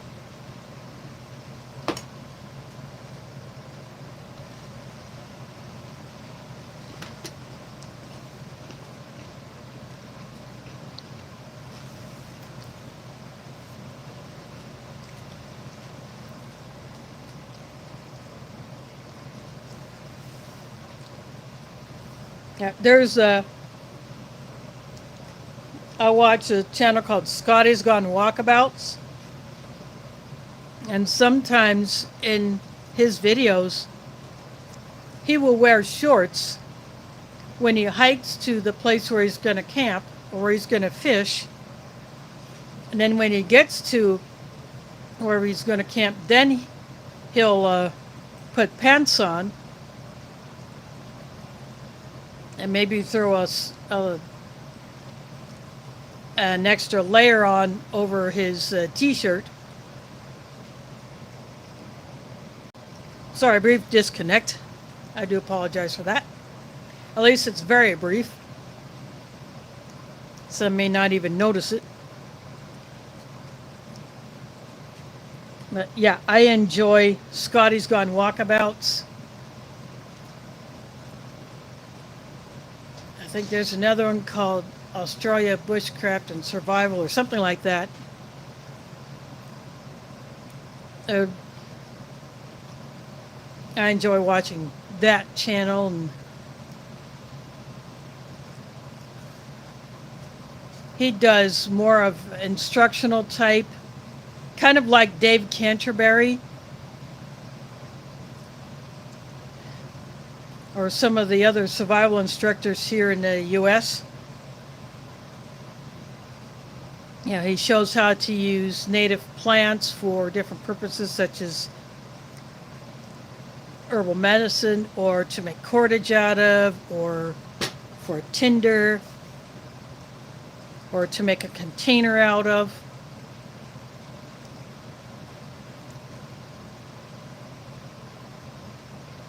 Or just interesting plants and animals that we here are not used to seeing. So I really enjoy seeing that. Yeah, it's something I don't get to see here in Iowa.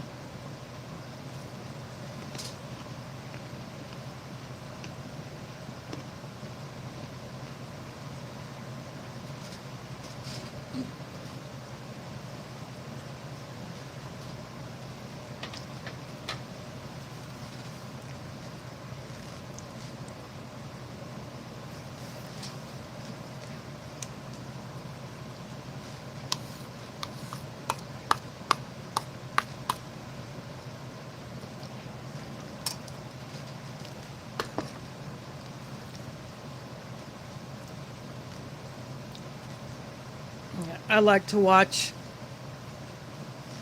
YouTube channels from Europe, Sweden. Survival Lily is in Austria, and then I watch several UK channels.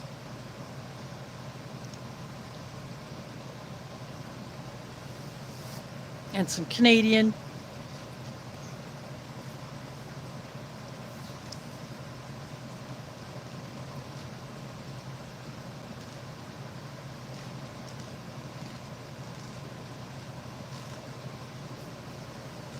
I should probably find some channels where they speak Spanish because I could understand them.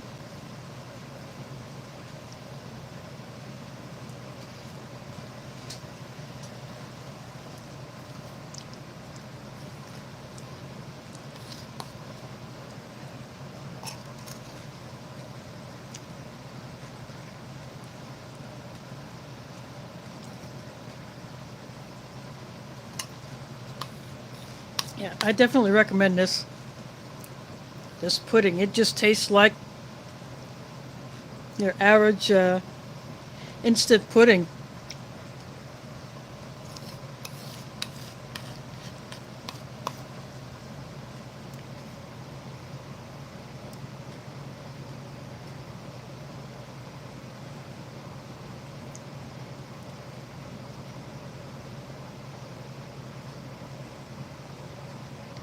Wow. You need to put trail cams out so you can capture that trespassing echidna.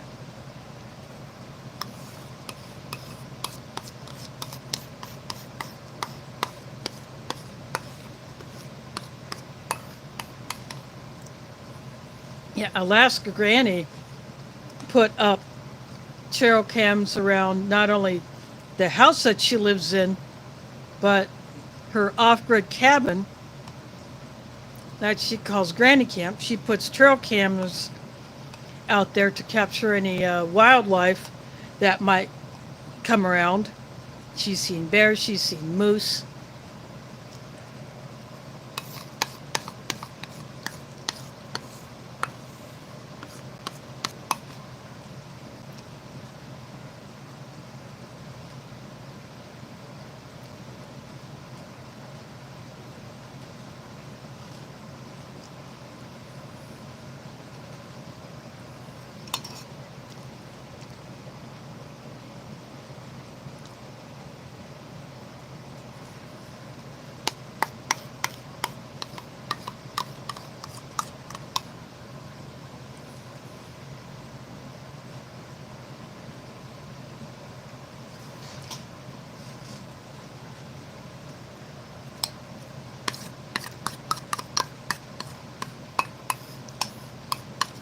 I would have to go to a zoo in order to see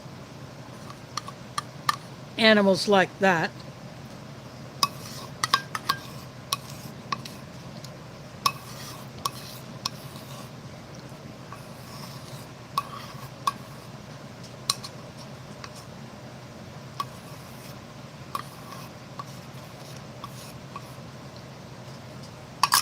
I live near a zoo, but I just have not gone over there.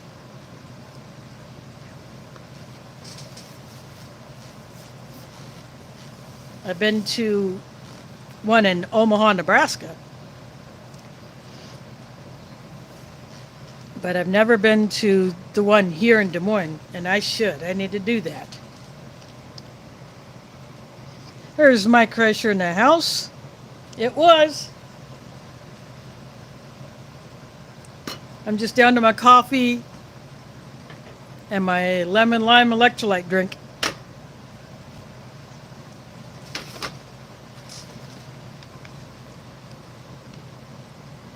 This is a 2019 pack.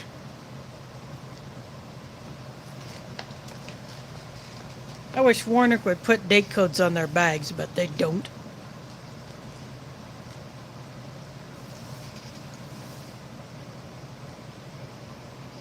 Yeah, the cheese tortellini. I threw a little Parmesan cheese on it just because I could. And of course, Warnick went with this crap.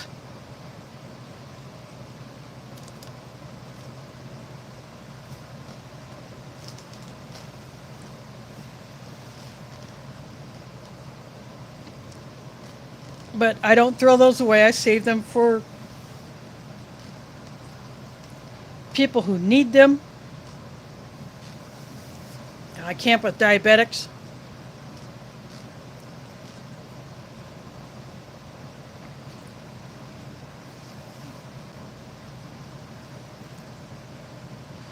So if any of my diabetic friends need something like that,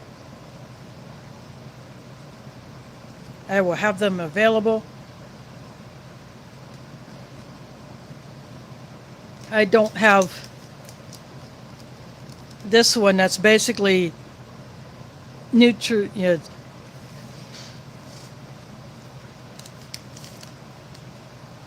Splenda. This is just an Enjoy version of Splenda. I have this. I have the aspartame, which may get warnings. I know it is in other countries. Then I have the pink stuff, or the stuff in the pink packets, and then I have the stevia based ones. So I have a variety of those.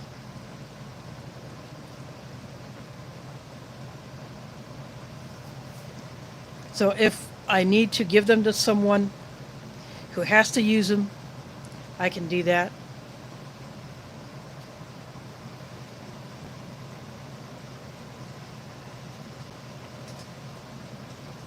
So I went and got real sugar for my coffee.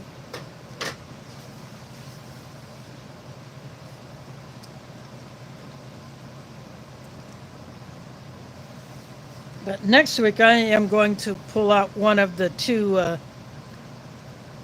brisket MREs that I have. The lot that I bought off of a guy through a messenger chat. He had two of them, and I said, how much for every one of these? So he gave me a price. He said he was going to put all of them into a single box anyway, which he did. So I paid him that. I got them. And I told him that I would be reviewing most of them on my channel.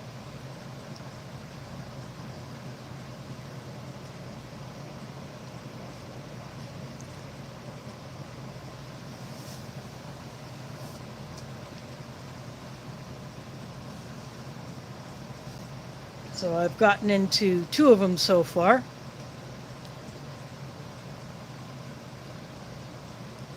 So next week I will pull out the brisket one. The second brisket MRE, I just may either just keep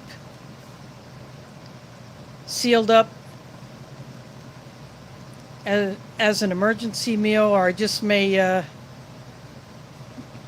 just eat it off camera, or I may take it with me on a trip. Field stripped, of course. Then I have the vegetarian taco pasta,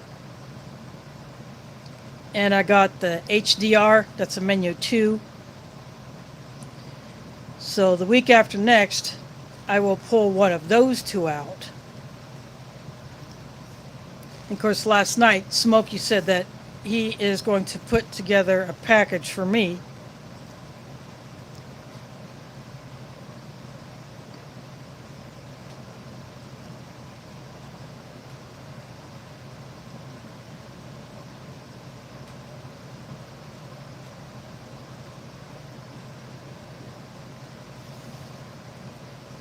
But I do have something that I went to send to him, so I'll just send that after I get his package, so I don't have to ask for his address.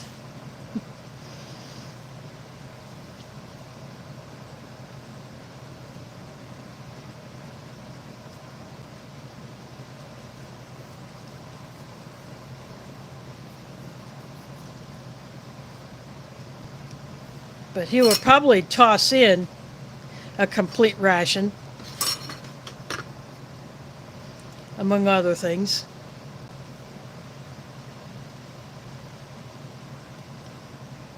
Or he might have found some other goodies that he thought I would like.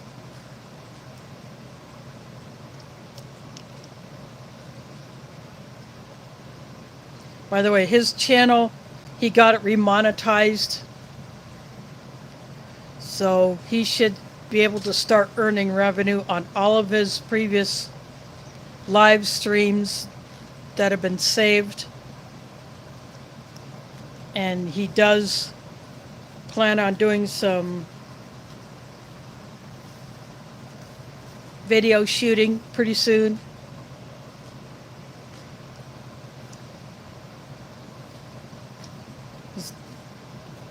He just has had some stuff going on that he's had to deal with. But he's hoping to get some of these things resolved soon.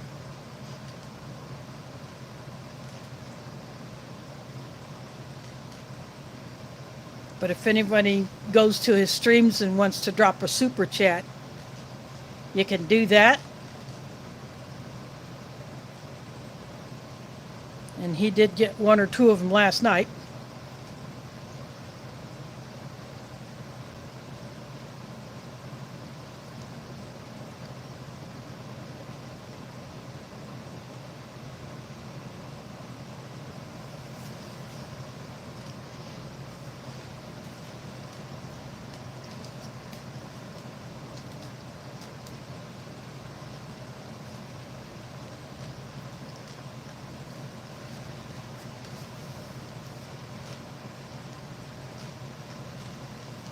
So Sunday, September 17th.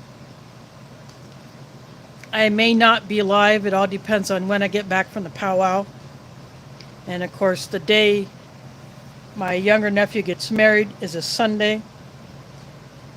So I will not be streaming there because I will be at that event. So we're going to stay overnight in that area. And we'll come back on sometime on Monday. That's a different weekend.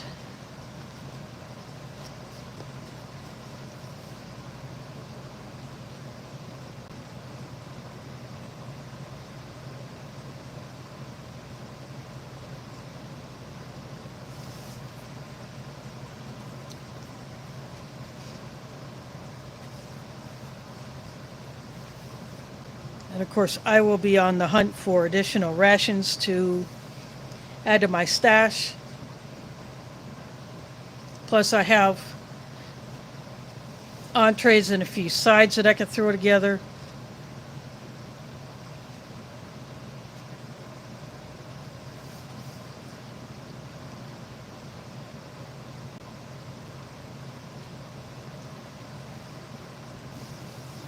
But I want to have a few more of those types of things.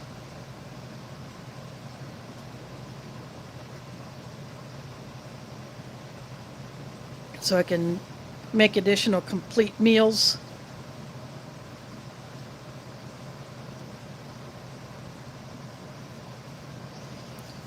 Or I might do something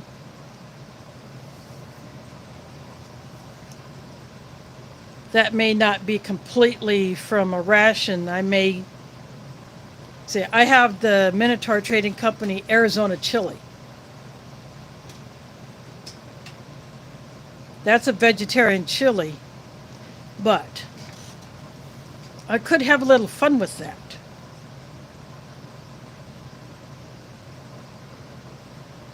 I could get a couple of hot dogs, heat those up,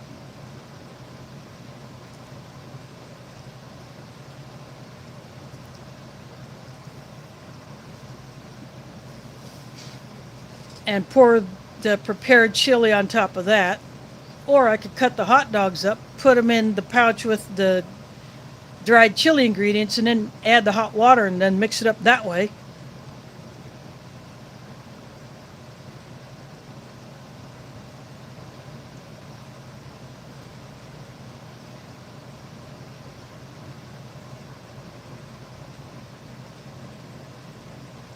Yeah, I could do something like that.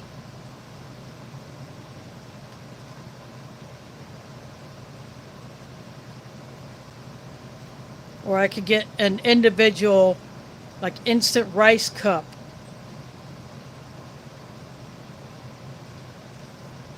Yeah, I do not have any plain instant rice pouches. I've used all the ones that I had.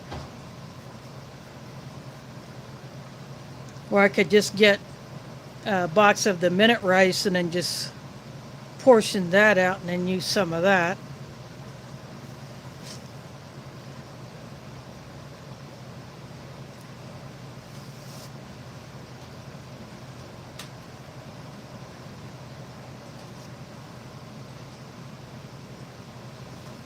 Yeah, I'll come up with something for some of those other items that I have.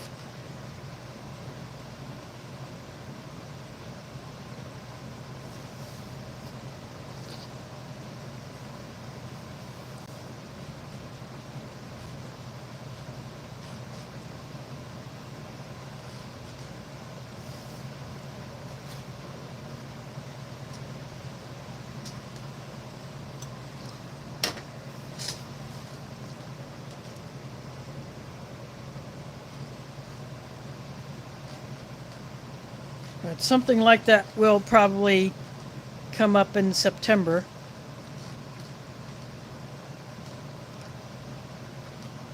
But I will still be on the hunt for more rations to buy. I would love to be able to get some more foreign rations, but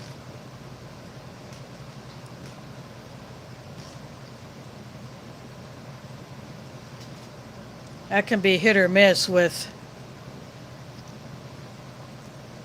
how they're packaged, how they're labeled, where they're coming from, possibly who the seller is.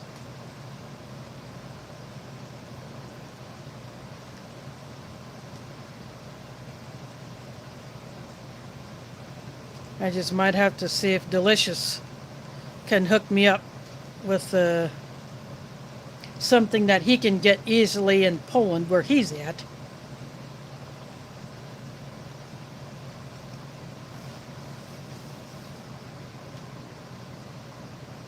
Yeah, Cyanide Cookies sent me a package all the way from Australia at one time, so that was a box of awesome.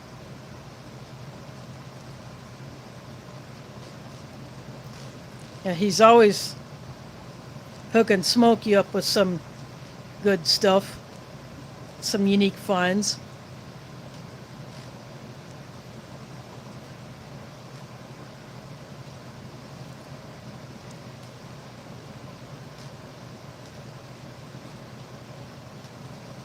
Yeah, I haven't seen CT in the streams or some of the chats, so I don't know if he's just busy hauling stuff around the US and Canada, or if he's taking a vacation.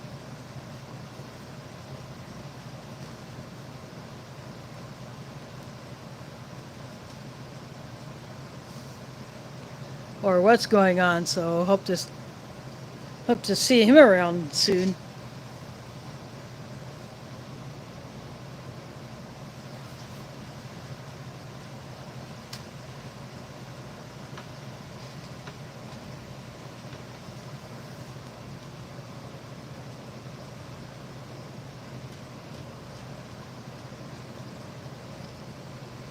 And for those who are wondering if I went to the Iowa State Fair, nope.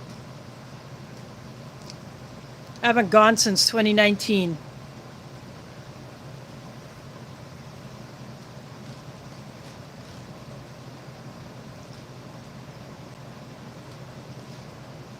Or was it 2018? So it's been a few years since I was last at the fair, and I went with my sisters and my mom and my great niece.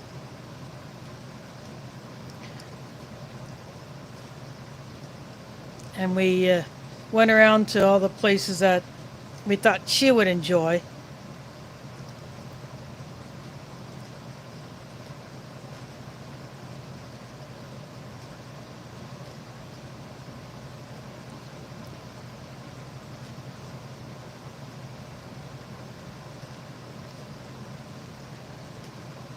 maybe next year I might go, I don't know. Some people feel like they have to go every year. I'm not one of them. Although I could go there and I could come back with a haul of stuff, freebies that various exhibitors, especially in the Varied Industries building or an agriculture building or maybe a couple others. They have their tables or booths set up and they give away swag and other freebies like pens and pencils and just little trinkets like that.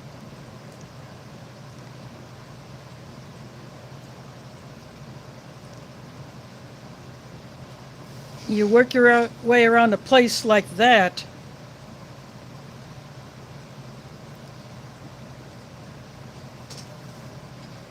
you could pick up quite a few items that you could stash for long-term storage. Yeah, because if things go south, you're not going to be able to get more pens and pencils or anything like that. So having a good supply of those on hand already, now that's a good thing.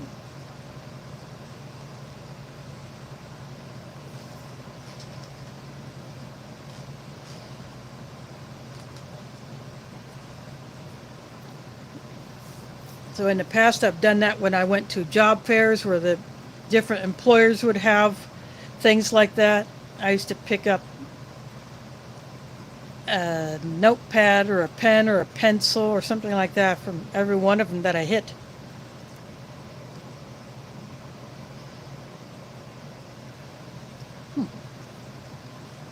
Chat must be running slow because I just now saw Sharon's last comment, so it's not like they're popping up real fast. So I don't know if it's slow on my end or slow on your end or what, but anyway, before I got into seriously prepping, I was pretty much doing that because you can always use pens and pencils and things like that.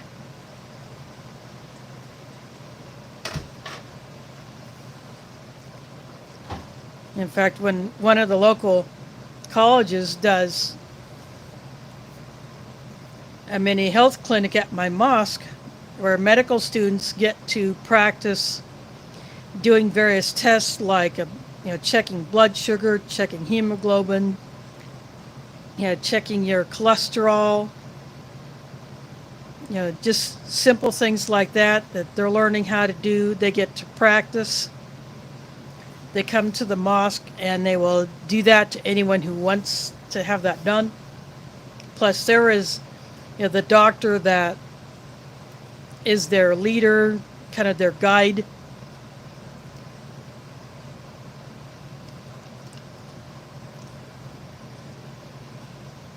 They always have pencils or pens or something like that they leave behind, and if they get left behind and no one else claims them,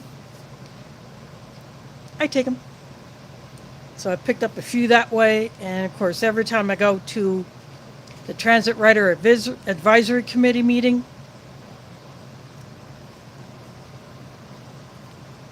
if there's a notepad and a pen on the table where my name placard was placed, it goes home with me. Last month's meeting was on Zoom because the RAGBRAI happened to be taking place on the same day, and all those thousands and thousands of cyclists were in Des Moines, and that massive wheels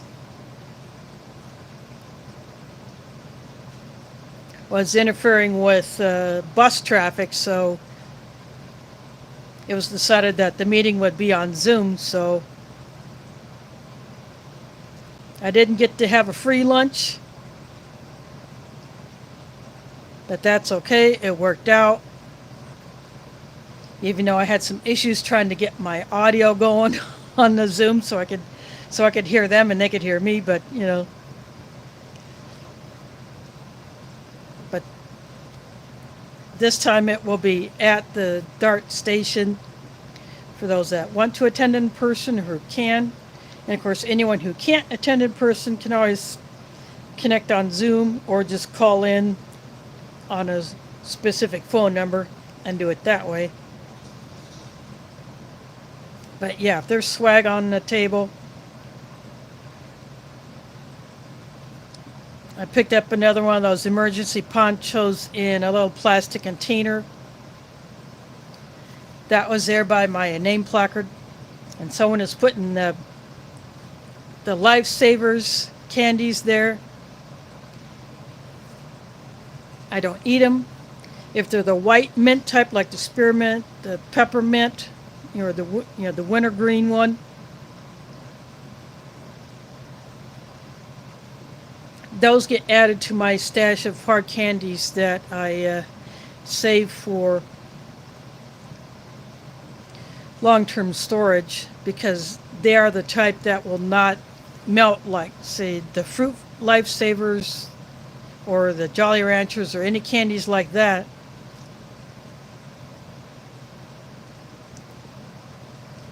I save Tic Tacs that I get a hold of, or any other little mints or candies like that. I save all those.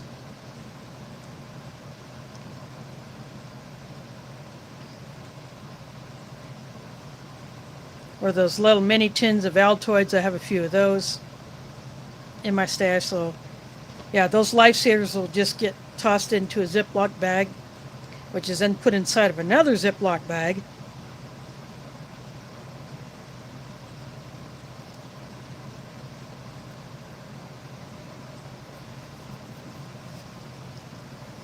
That is one of those little morale boosters that I could either use myself, or if I came across a kid who could use a little boost, maybe a little something sweet, I can give one of those.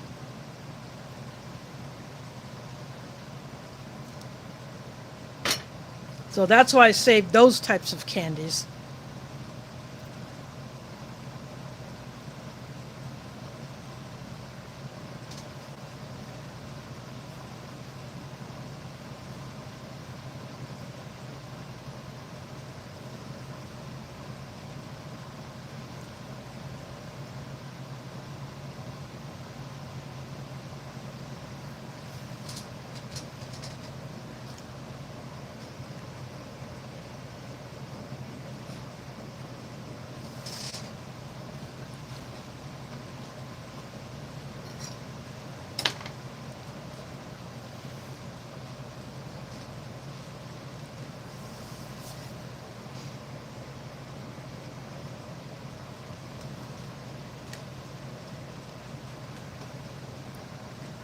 That's just another way that I can pick up items to add to my preps without having to spend a cent.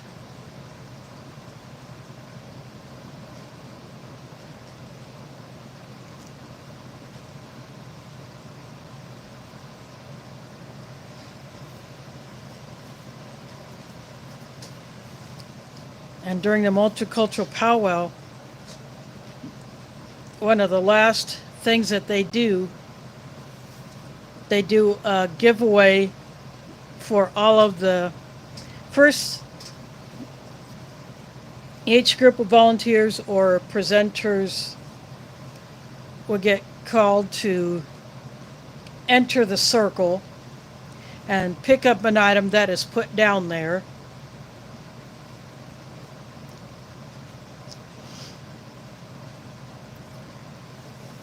And then then another group will get called up to do the same thing. And then once all of the volunteers and presenters and other support people have done that, then those who are attending will get to do the same thing. And it's basically items that people donate. Like last year there was a whole sandwich bag full of the seed packets. No one had taken those, at all. It was all the same type of seeds. So I took that bag and I have sent some of those seeds to a few different people.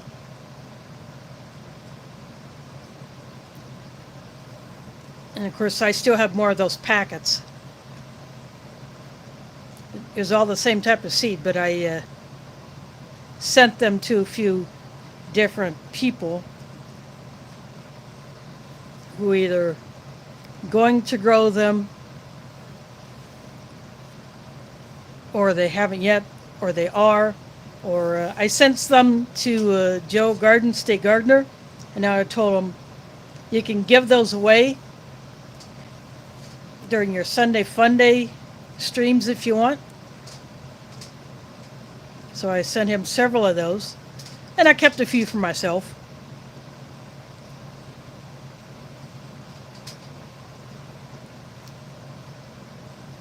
It's a Genovese basil.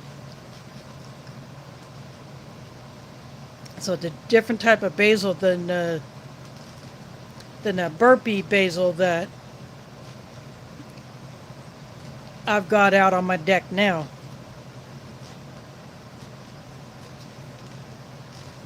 So I might try that Genovese basil next year.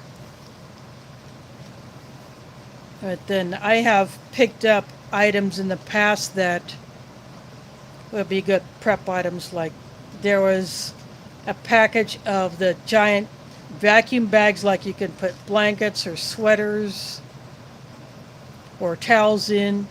Well, my sisters use for packing the bedding and the towels that we use in our family trips.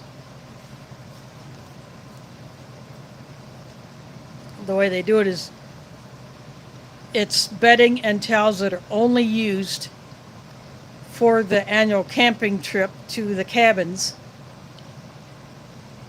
So after we get home, they get washed, they get folded and put back into those bags and then vacuumed out again,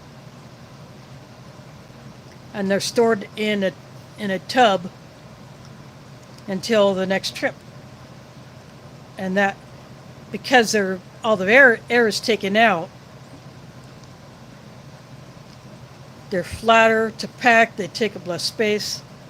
So I picked up a few of those, and I have blankets and a quilt and Afghans in those bags.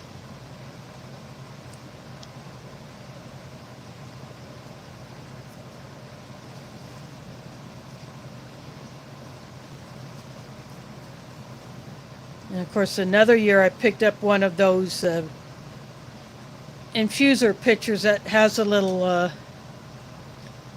thing that you stick into the lid that you can put either loose tea, or you can do cold brew coffee in it, or you can do like a fruit or veggie infused water. So you put slices of cucumber or lemon or lime in there, and you just put that in that pitcher, and you put that in the fridge and just let that do its thing overnight.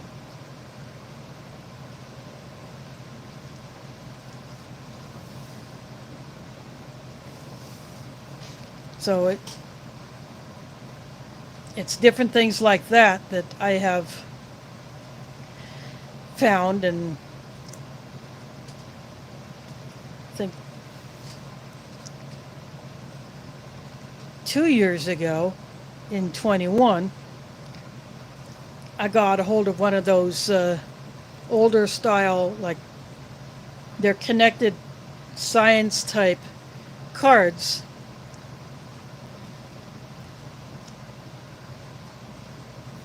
That could be used with younger kids for learning basic science type things. So I thought that was very unique, and it's looked like it was from maybe the 60s or 70s. I would have to look at it again, but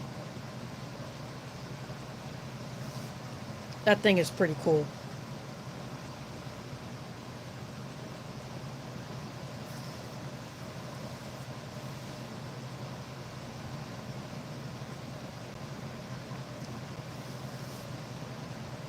But I might actually contribute a little something this time.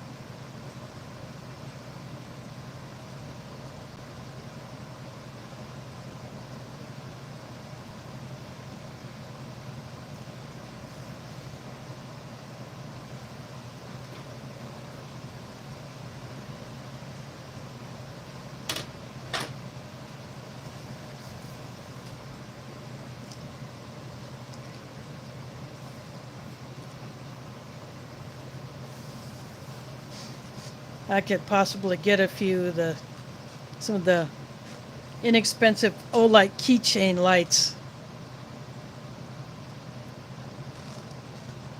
And then just leave them in the boxes. And when they do that final giveaway thing, I could drop a few of those down for people to pick up.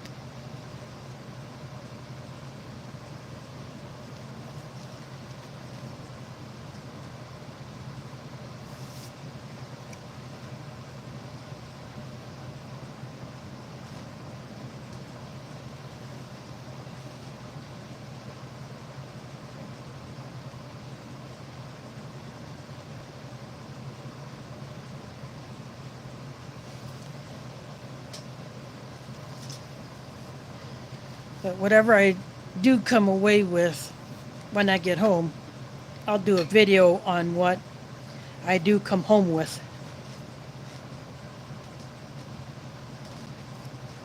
And I'll probably talk about how my donated wagon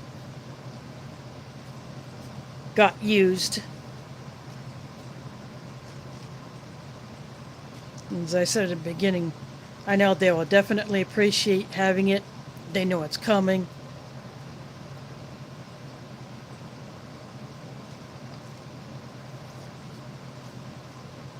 And I will present it to them on Wednesday.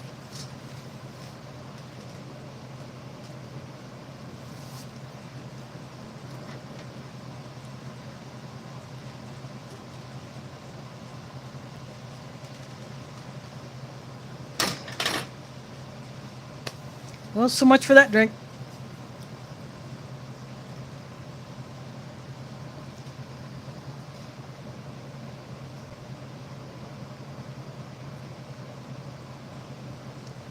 Well, I think I'm going to go ahead and call this one good. Looks like a couple more people kicked out. So I want to go ahead and clean up.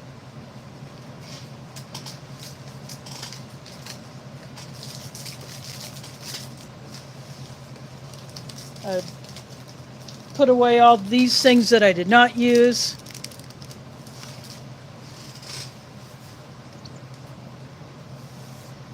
So again, next week I will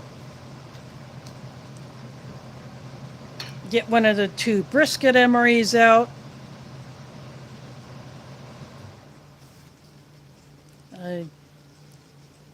I did like that one the last time I had it, but it's been a few years, so I'm looking forward to getting into that one again.